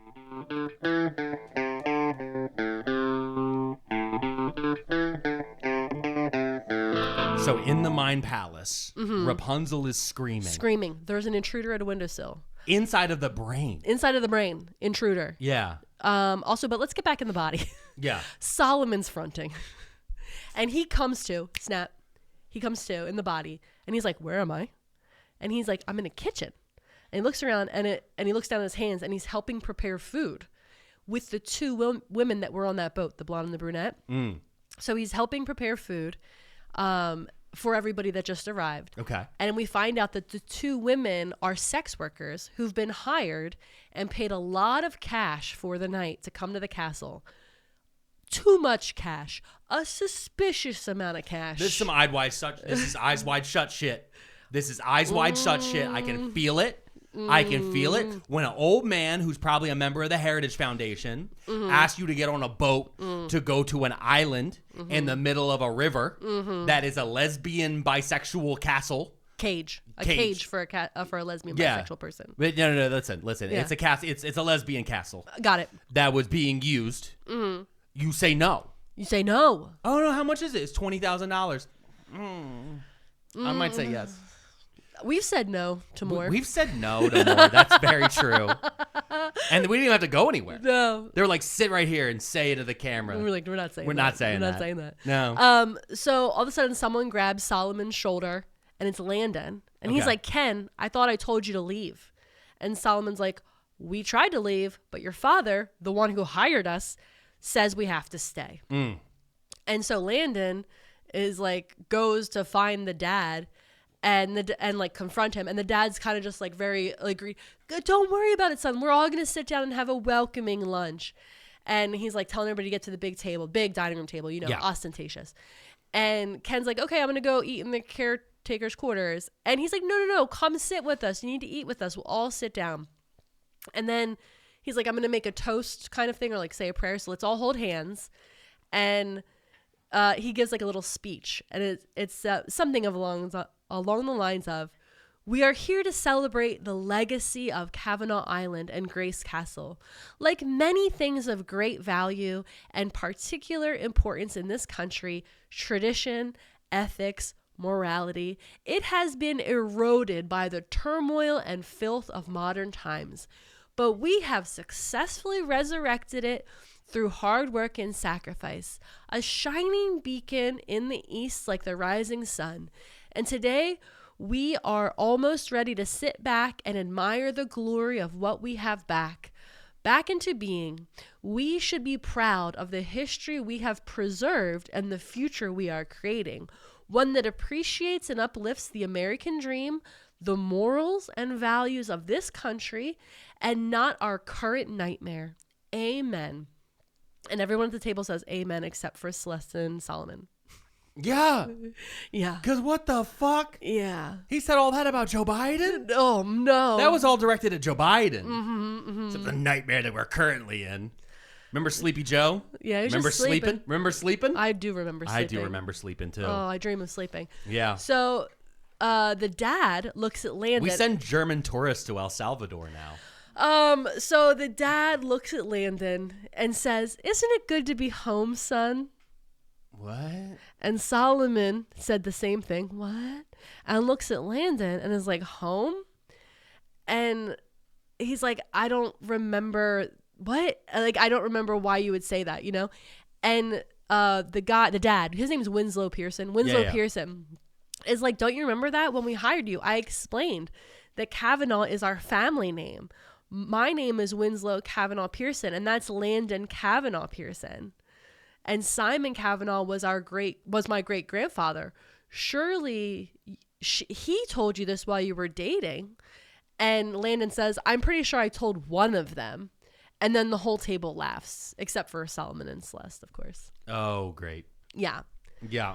So now it's starting to come together. Ken's supposed to be the new Grace.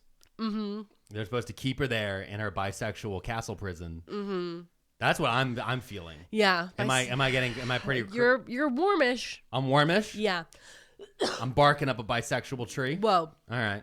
Whoa. So remember when our scientists used to be bisexual in this show, and now instead bisexuals are being fucking put into weird Hudson River castles? Okay. That's what used to happen with our books. I know the books. I'm just reading the books, man. I didn't write the books. I know. I'm just pointing it out.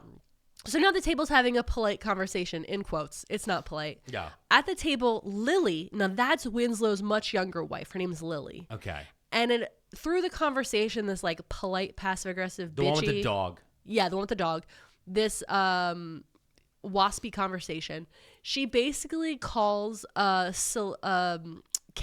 an affirmative action hire. Oh, she calls her DEI? She calls her DEI. Okay. This book must have been written before they just started using DEI. No, I know. Affirmative action. Listen, it was probably written at a time when they were still using CRT. Yeah. Remember, we jumped through all these different words, and we all know what they all mean. Yeah. We all know what they all mean. Yeah. Fucking assholes. Anyway, so, and then Celeste is like, after Lily says that. I'm picturing Carolyn Levitt, by the way. Carolyn Levitt? I don't know. Yeah, the current White House press secretary who is married to an old man. No. This person, Lily, is described as like really thin and petite with long brown hair. Okay, good. Glad you just said that the press secretary is not thin or petite. What a backhand. No. The girl in this story is pretty. Yeah, that's... Yeah. We're going to Guantanamo. Oh, it's going to be toasty and warm. So I do like a Cubano. Oh. That's me. Ooh. So I have always wanted to go to Cuba. I know, me too. Yeah. For the politics. I wanted to go for the food. When Lily says this, Celeste bites back and is like, "You know what else is an affirmative hire action? A young woman marrying a much older man." Get him, Celeste. Yeah. So Celeste's like, "What? You talking shit?" So the conversation continues, and at a certain point, Landon is like, "Okay, enough, Dad," because they're being really gross and weird. Yeah. And Mr. Pearson laughs in like this maniacal, bizarre way, and he's like, "Listen, we all know that no matter what happened in the past, Kenitria's presence here is necessary. We couldn't reopen the castle without her." And Solomon is like, "The fuck are you talking about? What?" I don't like that. Yeah. So in the Mind Palace, let's go back to the Mind Palace. Yeah, let's go back to the Mind Palace because I don't like what's happening. Panic. I don't like regular Palace right now. Outside Palace and inside Palace, both bad. Okay. Inside Palace, Mesmer has disappeared. And Empress can't figure out where she's at. Okay. Della's still missing. Now Mesmer's missing too. And nobody knows where Ken is. Okay. Yeah. And all of a sudden, Empress is like, "Where's Kiki?" And they can't figure out where Kiki is. Yeah. And then Empress is like, "Hey, Solomon, do you know where Kiki is?" And then Solomon realizes if they're talking, Kiki's fronting. Uh-oh, Scadio. Uh-oh. So Kiki is now fronting, and she has climbed under the table to play with the little dog. Because there's a little dog. Yeah. So Kiki's like, "I'm playing with the little dog." And Lily, the awful young wife, reaches down to like grab the dog from her and kind of knocks Kiki over, like pushes her and is like, "Give me my dog." And as soon as like her hand touches Kiki, Ken comes back immediately and pushes Lily back to protect Kiki. And Lily's like, "Stop, you're going to hurt the baby." And Ken's like, "The dog is fucking fine." And she's like, "No, the baby inside of me." Oh. Yeah. No. Yeah. Oh, God. All Yeah. right. In the Mind Palace, everybody's panicking. They're looking around for everybody. It's a whole thing. But Ken has a flash of a memory. And it's of the spiral staircase. But then she's back in the Mind Palace, and there's the woman from the tower in the Mind Palace. And the woman is saying, quiet and careful, and holding her hand. And so Ken is like, it's a lot going on at once in her head. Yeah. Everybody's panicking, but she has this flashback memory of this woman in the tower holding her hand. Okay. And that's the woman with no face. The woman with no face. Okay. Who was like, "You promised." You promised. Okay. Yes, exactly. So we're going to pop ahead a little bit because a lot of things happen, but, you know, we're brevity of time, right? So we're back in the main room, and the women, the two sex workers, have changed outfits, and they're wearing these long white linen dresses. Don't like that. Never a good sign. Absolutely don't like that. Never a good sign. I know that that was given to them. Mm-hmm. I'm just telling you right now, if you're ever a sex worker, however you're doing it, and somebody hands you, they pay you cash to come to an island. The first thing, no islands. No islands. Never go to a second location. But not even a second location, just no islands. Yeah, no islands. Oh no, it's down the Caribbean. All right, Absolutely Jeffrey. not. Okay, Absolutely Jeffrey. Not. Mm-hmm. No. So Ken sees. There's no Wi-Fi? Fuck off. So Ken's back in the body, obviously, and she sees them, and she's like, "What, in the Sister Wives?" It's like in the book. And I laughed really loud. Yeah. Also, I forgot to say this. The dog's name is Chalamet. Really? Yeah. The dog's name is Chalamet. So Lily's always like, "Give me Chalamet." And I'm like, "Oh, I love that." Yeah, give me some Chalamet. Chalamet. Hello. Timothy Chalamet. No. Because you don't like Adam Sandler? Nobody should. It's terrible. Okay. Ken and Celeste decide they're gonna go to sleep. Like these people are being weird, and they're like, "We're just going back to our rooms." Whatever. Celeste is gonna crash on the couch in the caretaker's suite because she's not gonna go walk through the storm. Because again, big storm outside. Yeah. The storm did come. Okay. I forgot to mention that the storm did come. I assumed it would because I have a feeling that when an old creepy captain says storms are coming, Yeah. the storm always comes. Yeah. Big storm coming. Yeah. So they go to sleep. Ken comes to somewhere really dark. So she wakes up and it's really dark and pitch black. And she's like, "Where the fuck am I?"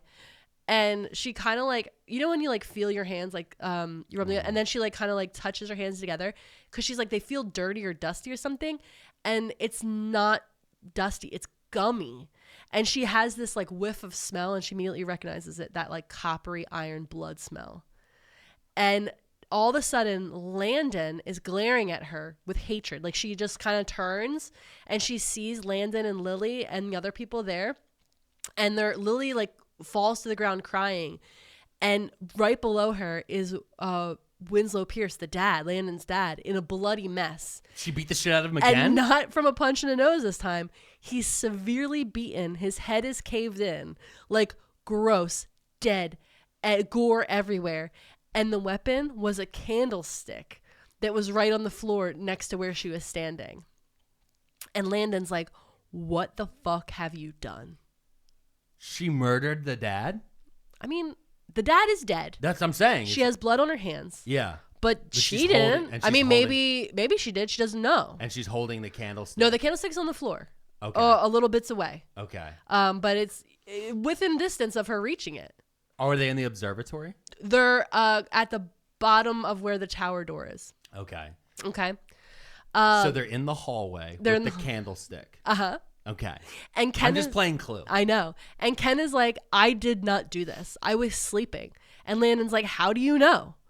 And so Ken asks, like, Solomon is like, who else? Does anybody know what's going on? And Lily's like, it was probably you. You're just as likely a suspect as any, like, or no, I'm sorry. Ken says to Lily, it was probably you. You're just as likely a suspect as I am. You would inherit all of his money and spend it any way you like to please. And Lily's like, I didn't do it. I'm so small. I'm not strong enough. And Ken goes, we're literally the same size. Yeah. In the inner world, there's another person. And Ken can sense them. Like, they can feel a presence coming towards them and backing away. But she doesn't know who it is, right? And she's deeply concerned because the person feels familiar, but she doesn't know who it is. Okay. And then back in the real world, Landon's like, maybe your little girlfriend Celeste helped you. And Ken's like, she would never help me. She fucking hates me. She doesn't even like me. And Landon is like, yeah, Ken, maybe you didn't do it, but somebody did it. And maybe it was Della. And this rocks Ken. She's like, how the hell do you know who Della is? And he says, because she told me she was going to make my father pay. Or did she not tell you she said that? And he's like, we ran into each other at a restaurant not too long ago, and she came up to me and told me she was going to make my father pay. Okay. So anyway, one of those old guys that's there, he says, that's like on the board with Landon. He says, your father would have wanted us to continue with the ceremony tonight. And Landon's like, you're right. We must begin the ceremony. We'll call the police later to arrest Ken. Okay. All right. This is eyes wide shut shit, man. I've been saying it the whole time. We're going to have robes. There's going to be a big knife. There's going to be masks. Mm-hmm. They're going to be old whites. Yep. And now the two sex workers, they have to just be like, this is nowhere near as fun. We could have been cam girls. Yeah. That's their thought process right now. I could be at home. I could be. We're in the middle of a pandemic. So these guys, they shuffle away. They thought they were being paid extra for breaking lockdown. Yeah. They're like, we're being paid extra for breaking lockdown, not because we're gonna be breaking the law. So these guys, they all go into the main room and they start the ceremony. The ceremony, they're drinking Viking blood. They're chanting about goblin hunts and whatever. And Ken and Celeste are like, what the fuck is going on? And they're very deeply concerned. They're standing near the sex workers and talking to them. And the girls are just like, listen, don't worry about it. Guys do this all the time. It's like this thing where they want to hunt and chase you and then they catch you and they fuck you. It's like, it's not even a big deal. Like, don't worry about it. So these girls were briefed that they're about to be hunted and then fucked, right? And that's what they're getting paid for, to go to the island to be hunted. Nope. Not me. Couldn't be me. Couldn't be me. Couldn't be me. I'm just throwing it out there. If some guy came up to me and was like $20,000, I'm gonna hunt you across an island and then I'm gonna fuck you. Yeah. And I'd be like, no, you're not. Yeah. Nope. No, you're not. And in fact, honestly, right now, say that directly to my camera. Say it directly to my fucking camera. And then you look at your camera and they're not there, and you're like, oh. Yeah. See that? Circle back.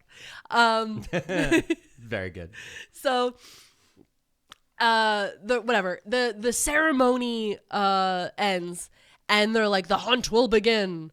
And Ken and Celeste are deeply unsettled and weirded out, but they're also just like, God, this is such white people shit. Yeah. What is happening?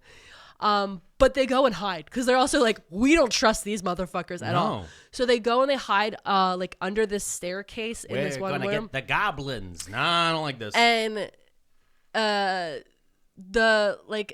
they go and they hide under the staircase, and Ken's talking to Celeste and is like, did you know about this? Because like Celeste's been working on the island for a long time, and she's like, listen, I only learned about this whole thing recently and I didn't know everything.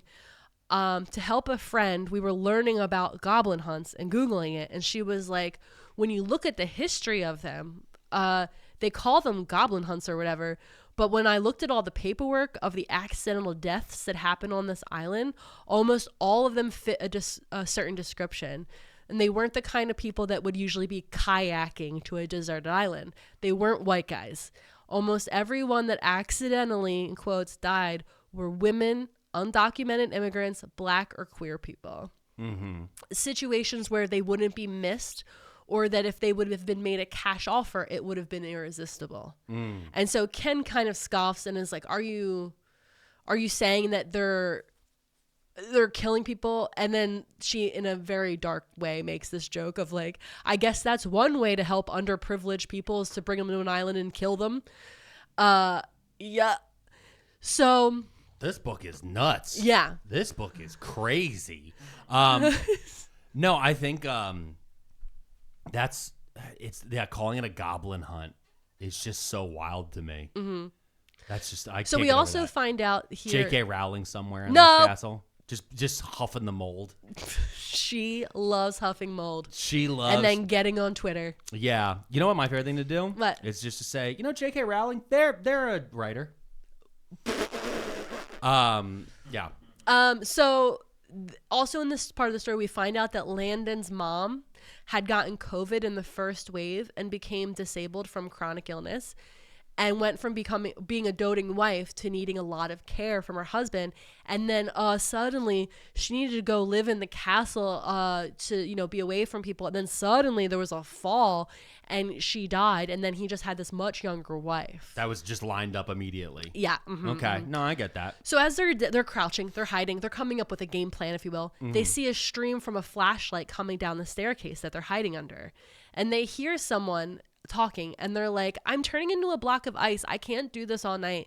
And then another voice says, I can for $9,000. That's enough for a year of my kids' school plus a summer vacation. And the other woman says, listen, I can hear one of them coming. I'm just going to stay here and get this over with, where it's like kind of dry. I don't want to go out in the ice storm. I don't want to get fucked in the ice storm. I'm just doing it here. Yeah. So, Ken looks at Celeste and is like, hey, should we bring her down here to hide with us? And Celeste nods and is going to stand up, and to be like, hey, we're over here. But she hears another set of footsteps coming, so she backs down. And then she hears the woman, and she's like, oh, you scared me. Look, you found me, big man. Oh, no. And does the whole giggle. Do you want to play? Blah. Or should we go out to the bedroom? And her words are cut off by a gurgle, followed by the sound of slapping and grunting because someone is choking her. And Ken is like, well, maybe this is just weird foreplay, right? Some people like being choked or whatever. And Ken stands up to see what's going on. And all of a sudden, this lady's face slams into the railing of the bars, and her eyes are bulging bloodshot, and her mouth is open and closing like a fish. And this guy is literally trying to fucking kill her. And he's like, I know you like that, you slut. You're going to die, slut. Why? You won't get a cent of the money we offered. And that's what you get. Well, you just got us demonetized on YouTube. Oh, no. Probably. Oh. Yeah. I feel like we're far enough in. I feel like we might be far enough in. But, just remember that when we put this on YouTube. Also, I won't say listen, you're literally like, you like that? That's what they said. That was I know, but you could have said direct quote. Yeah, okay. It's actually blocked out in here because I said slut into the Google Doc and it changed it. Yeah, because you see how Google, who also owns YouTube. Oh, you're right. When they're going through the transcript. So anyway, he's murdering her. Okay. Trying to murder her. And Ken jumps out. She has a kitchen knife, by the way. Okay. Love that for her. Ken has a kitchen knife. Ken has a kitchen knife. What type of kitchen knife? Is it a butcher knife? We're not playing this game. Okay. It's just a kitchen knife. And attacks him and tries to get him off this lady. And they end up overpowering him. Celeste comes and help. And they steal the knife from him that he has. And the sex worker lady, I think her name is Diana. Diana, she's actually the one that stabs him a bunch of times in the leg and hits a major artery. And the three of them move the body so that if anybody came through, they would see the blood, but they won't know whose blood. Also, people in the Mind Palace are freaking out. The walls are shaking. Rapunzel's screaming. The sky is crazy. Yeah. No one can find anybody. They just murdered a guy. Yeah. They killed him. I mean, it's self-defense. Self-defense. It's self-defense and protection. But that's fucking wild. Do you think this is a weird place to take a break? I think this is a perfect place to take a break. Okay. So we'll be right back with more murdering, fucking goblins. Who knows? Getting demonetized. Probably on this one. Write that timestamp down. Maybe we'll bleep it. But listen, this is the reason why. Please join us on Patreon, PearlMania500.net, So that way we don't have to worry about being demonetized. Or also, if you enjoy the show, you can also always sponsor us if you're one of those small business owners out there, like our sponsor this week. So we'll be right back after this.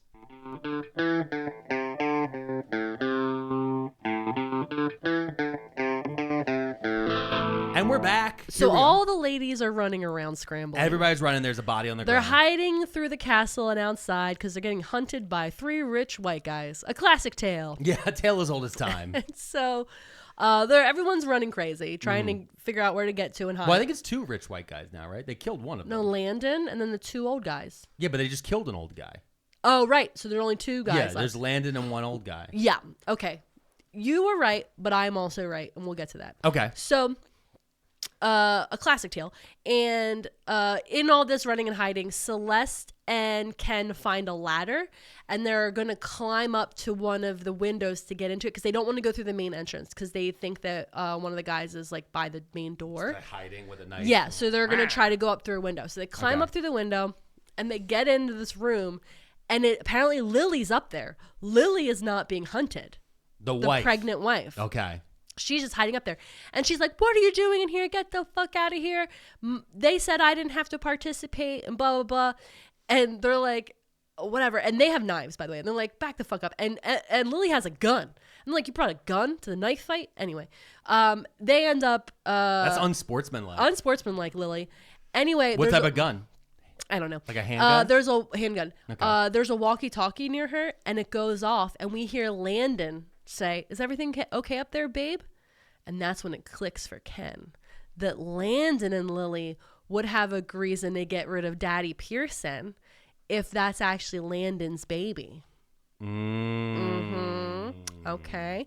So anyway, Celeste and Ken end up attacking Lily, tying her up and stealing her gun. Okay. And they answer the walkie-talkie in a fake Lily voice, and he's like, everything is fine, babe. I don't remember why, but Celeste and Ken decide to go run to the tower, which feels so wrong. I don't know why I'd go up. You just want to go out, but I guess when out is bad weather, you want to go up. I don't know. They're going up the Rapunzel Tower. They're going up the Rapunzel Tower. Okay. I hate this plan. Yeah. But that's what they're going to do. It feels like it's one thing I hate in horror or slasher fix when people like, oh, I'm going to go hide in the attic. Yeah. It's like the worst place to hide. Never hide in the attic. There's only one exit. You gotta stay on low ground. You want to be on with first access floor, to doors with to get out. Exits. Yeah. Yeah. Ugh. Anyway, they head there. As soon as they open the door to the tower, boom, here's Landon. And the other guy, his name's Gary. And they're like, we need to be coming this way. Imagine being chased to be murdered by a Gary. Yeah. I don't want to be murdered by a Gary. It's like when you see the influencers, they're like, I submit to my husband. And their husband's name is Gary. Like, you can't submit to a Gary? Get out of here. Fucking Gary flashes his flashlight right in Ken's eyes and says some shit and is like, let's get them. And in that moment when Gary and Landon are going to attack the Celeste and Ken, there's a pop, pop, pop, and Gary slumps to the floor dead. Good. Celeste also falls down. No. But she falls into a fetal position crying. And she's like, look what you made me do. I wasn't supposed to touch guns, blah, blah, blah. And like, it's like she's really crying and panicking about having shot this guy. Because she's an ex-con. Yeah. And this is when Ken realizes that Celeste is like really grumpy and mean sometimes. And then sometimes she's really nice and supportive. And now she sounds like a baby, like childlike. Oh, she has multiple personalities as well. And she's saying, sorry. I didn't know. They told me not to touch guns. And she starts to be like, oh my God, does Celeste have DID? Okay.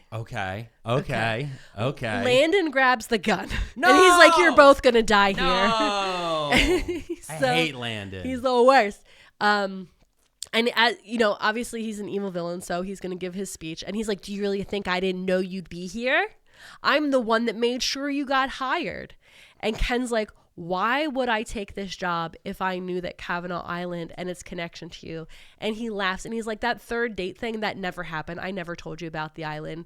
That was a lie just to confuse you. And I don't know why you wandered up to find my father, but great job. It made things a lot easier for me because I was going to have to pin this on you, but you really just did it for yourself. And I love that.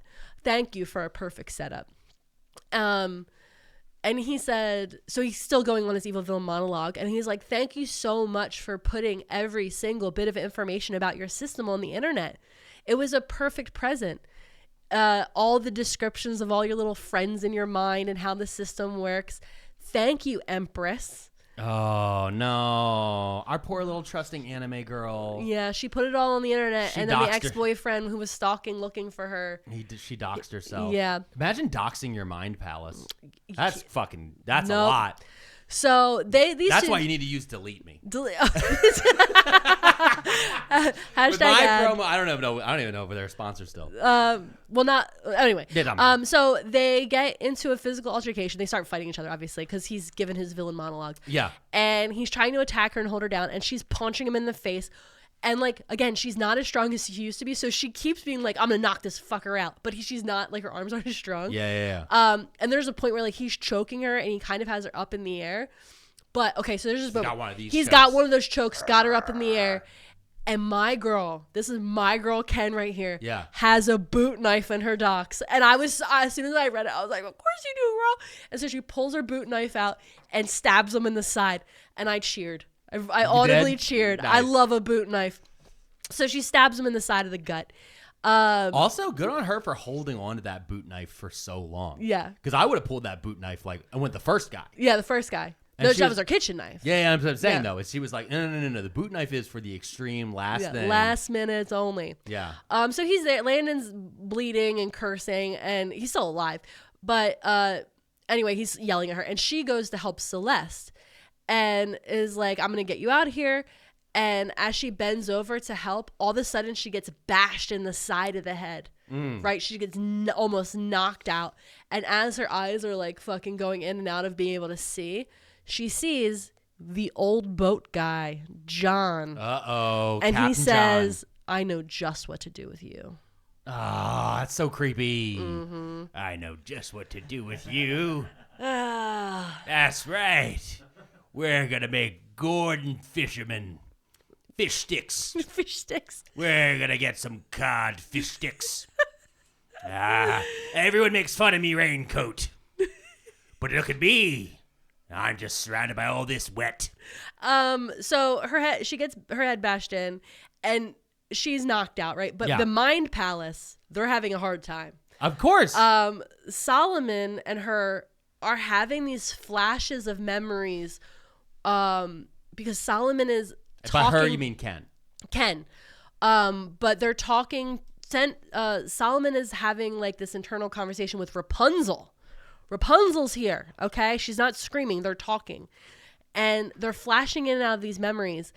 And the flashes are being dragged away from her mother's arms by police. And a strange older white man yelling at her and shoving her into a dark closet. A middle-aged black man removing his belt to hit her. A white woman with crimped hair and blue eyeshadow smoking something from a pipe as she sits in a room filled with smoke and alcohol and adults laying everywhere. Being on a boat on the way to an island with the same crimped hair woman. So excited that she gets to go to a castle on a boat. And the woman saying to her, Kiki, we're just going to go to this party real quick so I can make some money for us. Another memory of being kicked in the gut by a little boy with blonde hair standing above her. And he's holding a baseball bat. And someone yelling from above, just kill it and be done with it, Landon. He wasn't supposed to be here anyway. The women are more fun. And the boy swings the bat at her head and misses. But she screams anyway. And the little boy cries, die, and runs away. She runs and crawls under a table to hide. And she hears people screaming everywhere. She just hears blood-curdling screams everywhere. And the white woman with the crimped hair comes running around the corner and runs under the table. And she can still hear people laughing and screaming in the background. But the lady looks terrified, and she's covered in blood and in this white dress. And Kiki says, Miss Barbara, the boy hit me with a bat. They hurt that other lady. And the lady's like, shh, Kiki, shh. I'm sorry I brought you here. I didn't know this was going to happen. And Kiki's like, I'm scared, Miss Barbara. This isn't fun. I'm sorry. This is my fault. They're not paying me enough for this. You understand, right?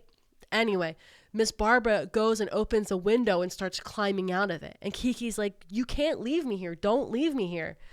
And then Miss Barbara jumps out the window. And Kiki, a woman appears in a white dress with a red scarf. And she's a light-skinned black woman. And what we had found out from the story, I didn't really get into detail, but Grace and her lover, she had a lover, a light-skinned black woman, that the husband hated. And it's her, because the husband had brought her to the island after Grace had mysteriously disappeared and these goblin hunts started. And so this is that woman. And Kiki asks her, I need to find my foster mommy. She's in danger. And the woman says to her, there's monsters out there, little girl. We have to go this way. And this is when Kiki realizes this woman isn't walking. She's floating. She's a ghost. And she still hears the screams outside and laughter and like just awful, awful things. And the woman says, we have to be careful and quiet and careful. Come this way. And she closes the door to the tower and hides her there for a moment. And the woman's like, you have to close your eyes and cover your ears. Be quiet. Shh, I promise it'll be okay. And then a little bit of time elapses and the woman says, Kenitria, promise me you'll never come back here. And all of a sudden the door flies open. That's what she was yelling, you promised. Yeah. Oh. I mean, hell of a twist. Yeah. I kind of had a feeling there was something similar, but like, you know, I was waiting for it to all come together. This would be very good in like a mini series. Yeah. This would be like the episode 5, episode 6, like reveal. The door flies open. But now it makes sense of why the Mind Palace is this actual palace. Yeah. That all kind of comes together. Yeah. So the door flies open, and there Kiki's sitting there, and there you are. Everything's fine. Everything's fine. We're leaving now. Nothing happened. Kiki, you left me. Nothing's happening. Now Kiki is screaming and crying and is like, what the fuck, Mrs. Barbara? What the fuck? I'm telling Miss Charlie. And the woman stares at Kiki, and it was so much anger and fear.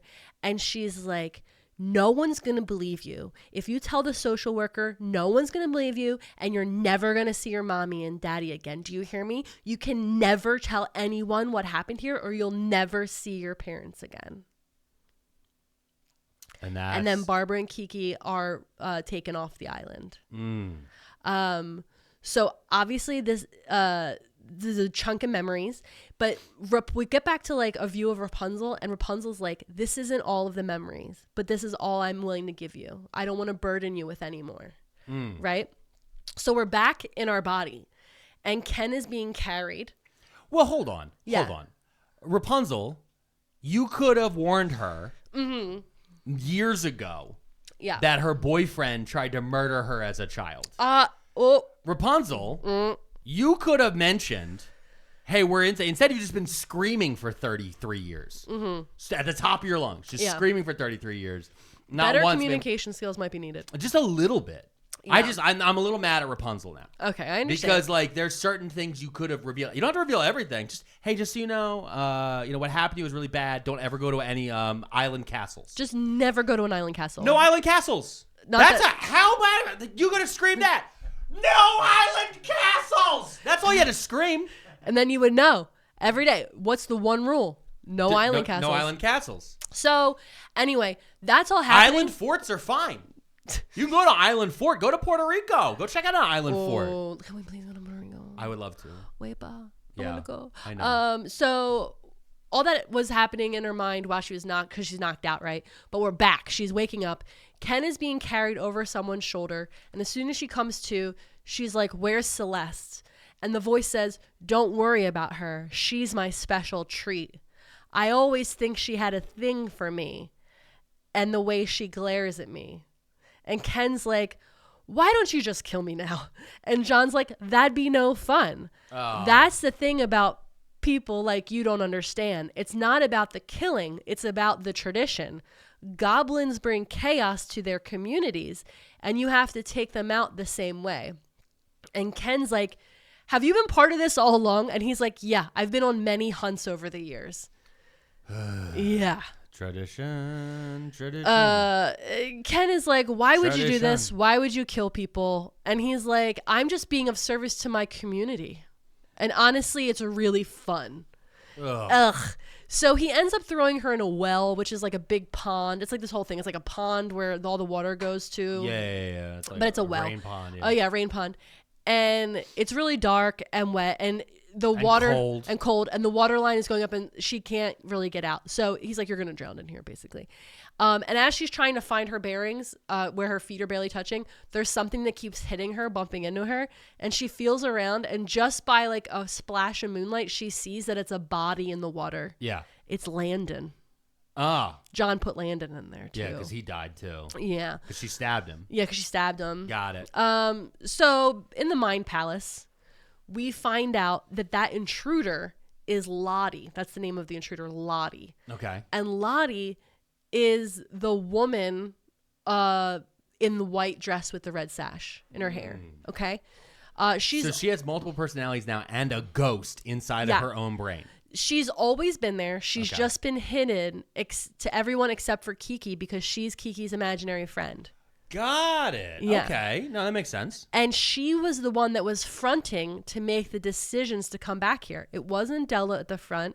Della was falling apart. Della barely survived the pandemic because she had a lot of like issues with the isolation and the fear of sickness and death. And so on those moments when Della reached max capacity and couldn't handle it anymore, Lottie would come through, but nobody realized this was happening. And Lottie's used to it because Lottie lived through probably the Spanish flu. Yeah.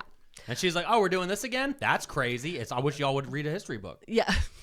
That's how I'd feel about it. Lottie is actually more like Kiki part 2, right?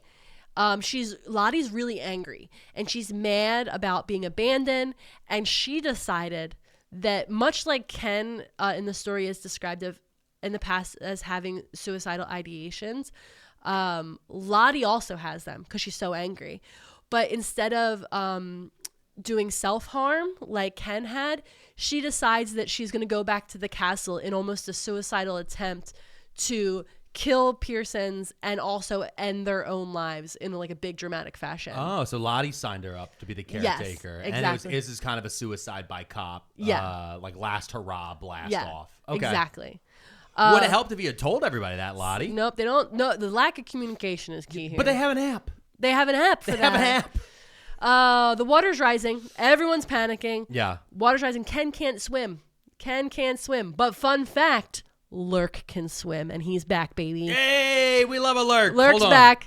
No, that's not. Lurk. That's not. What? That's how I picture Lurk would be like, would have that energy to him. Lurk's doggy paddling in this pond. Yeah. So, Lurk. I picture him as Lurch from Addams When Family. Lottie came forward, everyone else started coming back. It was like something with Rapunzel yelling and the trauma being put in the open, Lottie coming out from hiding. People are starting to come back, and that's where Lurk came from. A trauma dump brings out family. It really does. So Ken ends up getting out, right? They get out, and they head back to the castle to find Celeste because, John had said he was going to sexually assault her. And so she's like, I got to go help Celeste. So she runs to the castle, the whole thing. She finds the room because there's like a fire in the fireplace and there's lights. And she can hear John talking because she's like standing by the door listening before she decides to make her move. And she can see that he has Celeste and Lily tied up.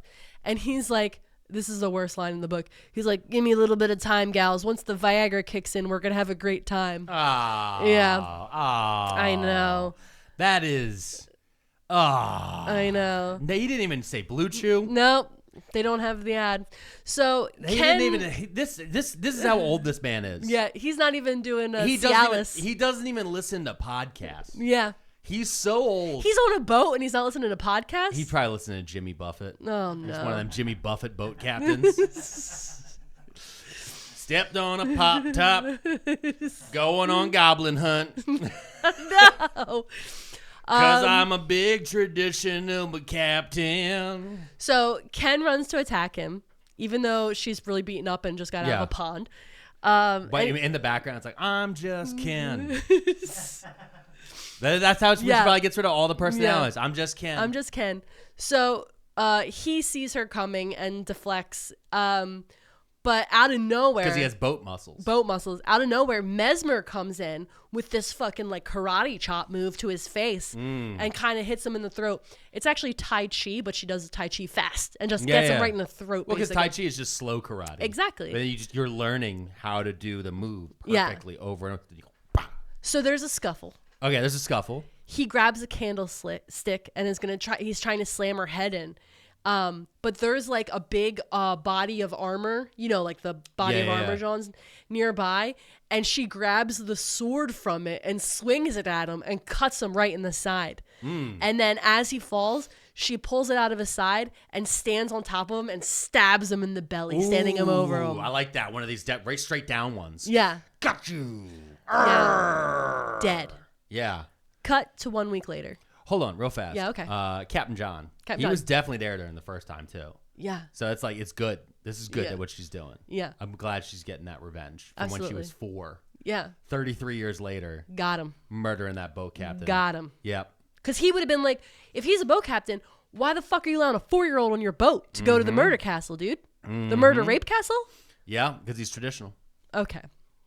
1 week later, Celeste and Ken are together in a cabin.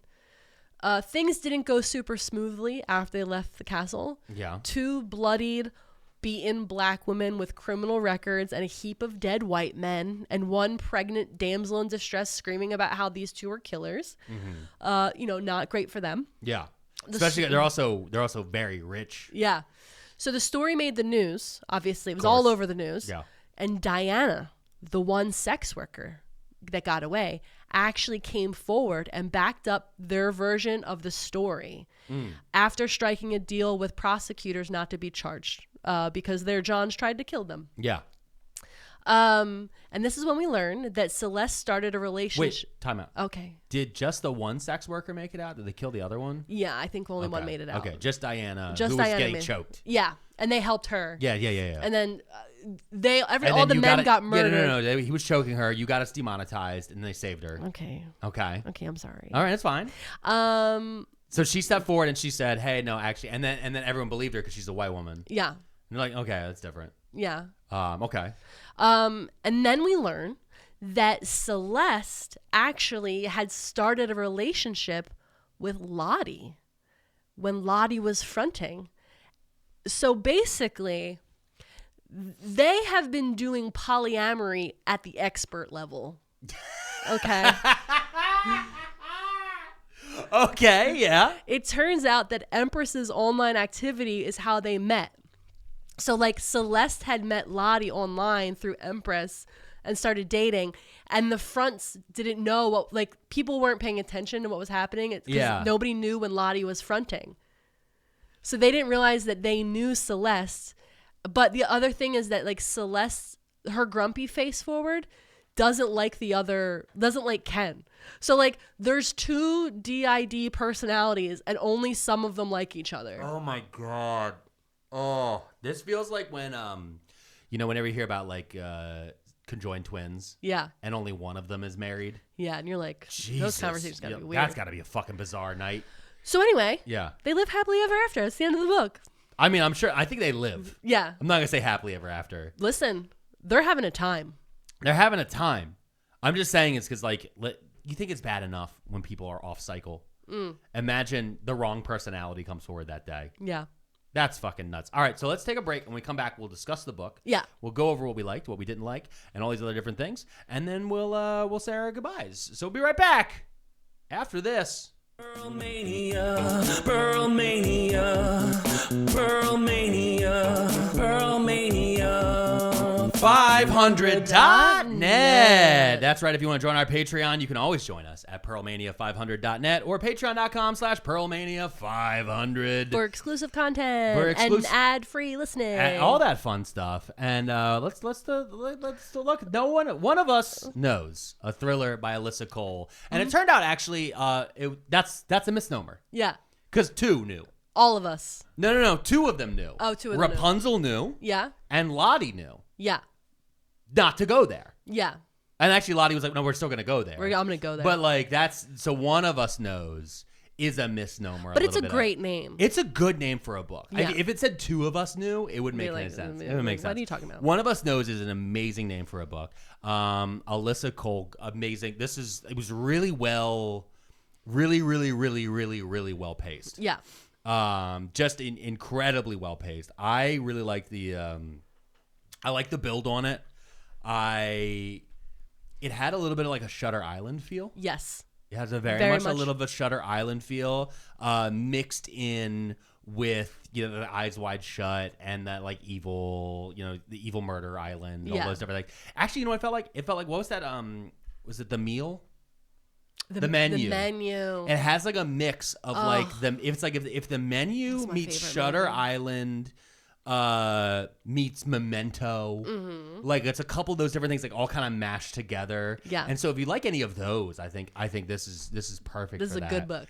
How do you feel about the writing, the descriptions of it when you were reading it? I really enjoyed reading this book. Now, there were certain things that I didn't, obviously for time, I had to cut out when it came to specifically like all the backstory about Grace. I was just like, oh, I kind of got to get through. But like, it was very interesting. And the dialogue between all the personalities was very fun to read. It was easy, quick, fun read. I just opened it up to one of the groupthink collaborative journals, and I see what you mean by there, where it says like, folder about us, archive post, Empress 4 years ago, mood, nerdy, edited by Solomon, edited by Empress. And so you're reading it from Empress, the 16-year-old anime fans, and then it gets to a part, and then it edits Solomon. Yeah. And it's like they're writing their own Google Doc. Exactly. And you can see who did the last edit. And it's very cute. Yeah. I like that a lot. I think and then the fact that each chapter is a different personality and all these different things. I think it was really good. I think like a lot of the book club episodes, I think it took a little bit to get going. Yeah. But there was a lot you had to introduce. I had to build. The author had to build.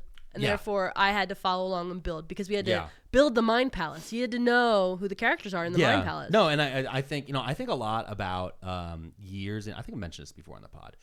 Years and years ago, I was driving across the country, and I stopped at a Love's truck stop. Yeah, and I was there, and they had a whole rack of books on tape, audiobooks. Yeah, and they didn't want to call them audiobooks. It had a big sign on top of it, just said, like a movie for your mind. Yep. And I was just like, what the fuck? Like, it's just an audiobook. No. It's just somebody telling you a story. Like, no. It's like a movie for your mind. This way you can listen to a movie. Yeah. And keep driving. I was like, but that's not. And I bought one because I was like, maybe they have Foley artists or something. Yeah. You know what I mean? Maybe they do a little extra to some make do. it. Yeah. Sometimes, occasionally some do. Like maybe it's on like a radio play. And it was like, nope, these were just audiobooks. Just some guy normal reading it. audio, but just a guy going, all right, today we're going to read One of Us Knows, a thriller by Alyssa Cole. John Snort laughs, happy wife, happy life. Yep. That job's been replaced by AI, so. Yeah, no, it actually has been. That's the I part that's know. crazy, which is why we are not sponsored by Audible. Hey! Okay, so I have a question for you. Yes. Okay. Did you like this book? Loved it. Okay. I'm so excited this is recorded because I made a bet. You made a bet? With the Patreon. You did? When I posted this book on the Patreon, I said, I bet money that Alex Perlman's going to like this book. Yeah. And then if he does like this book, that money I'm betting, I'm going to use to buy a patio goose. Fuck! All right. Patio goose. Silly little costumes on a patio goose. It's happening. We're getting a patio goose, baby. Because I knew. That book said Jaeger bombs and red hair, and I said, we're in. Patio goose. A ginger doing karate. Yeah. This book had everything. I know. Karate ginger. Sigs and Jaeger. Yeah. It had everything. The 4Ds. The 4Ds.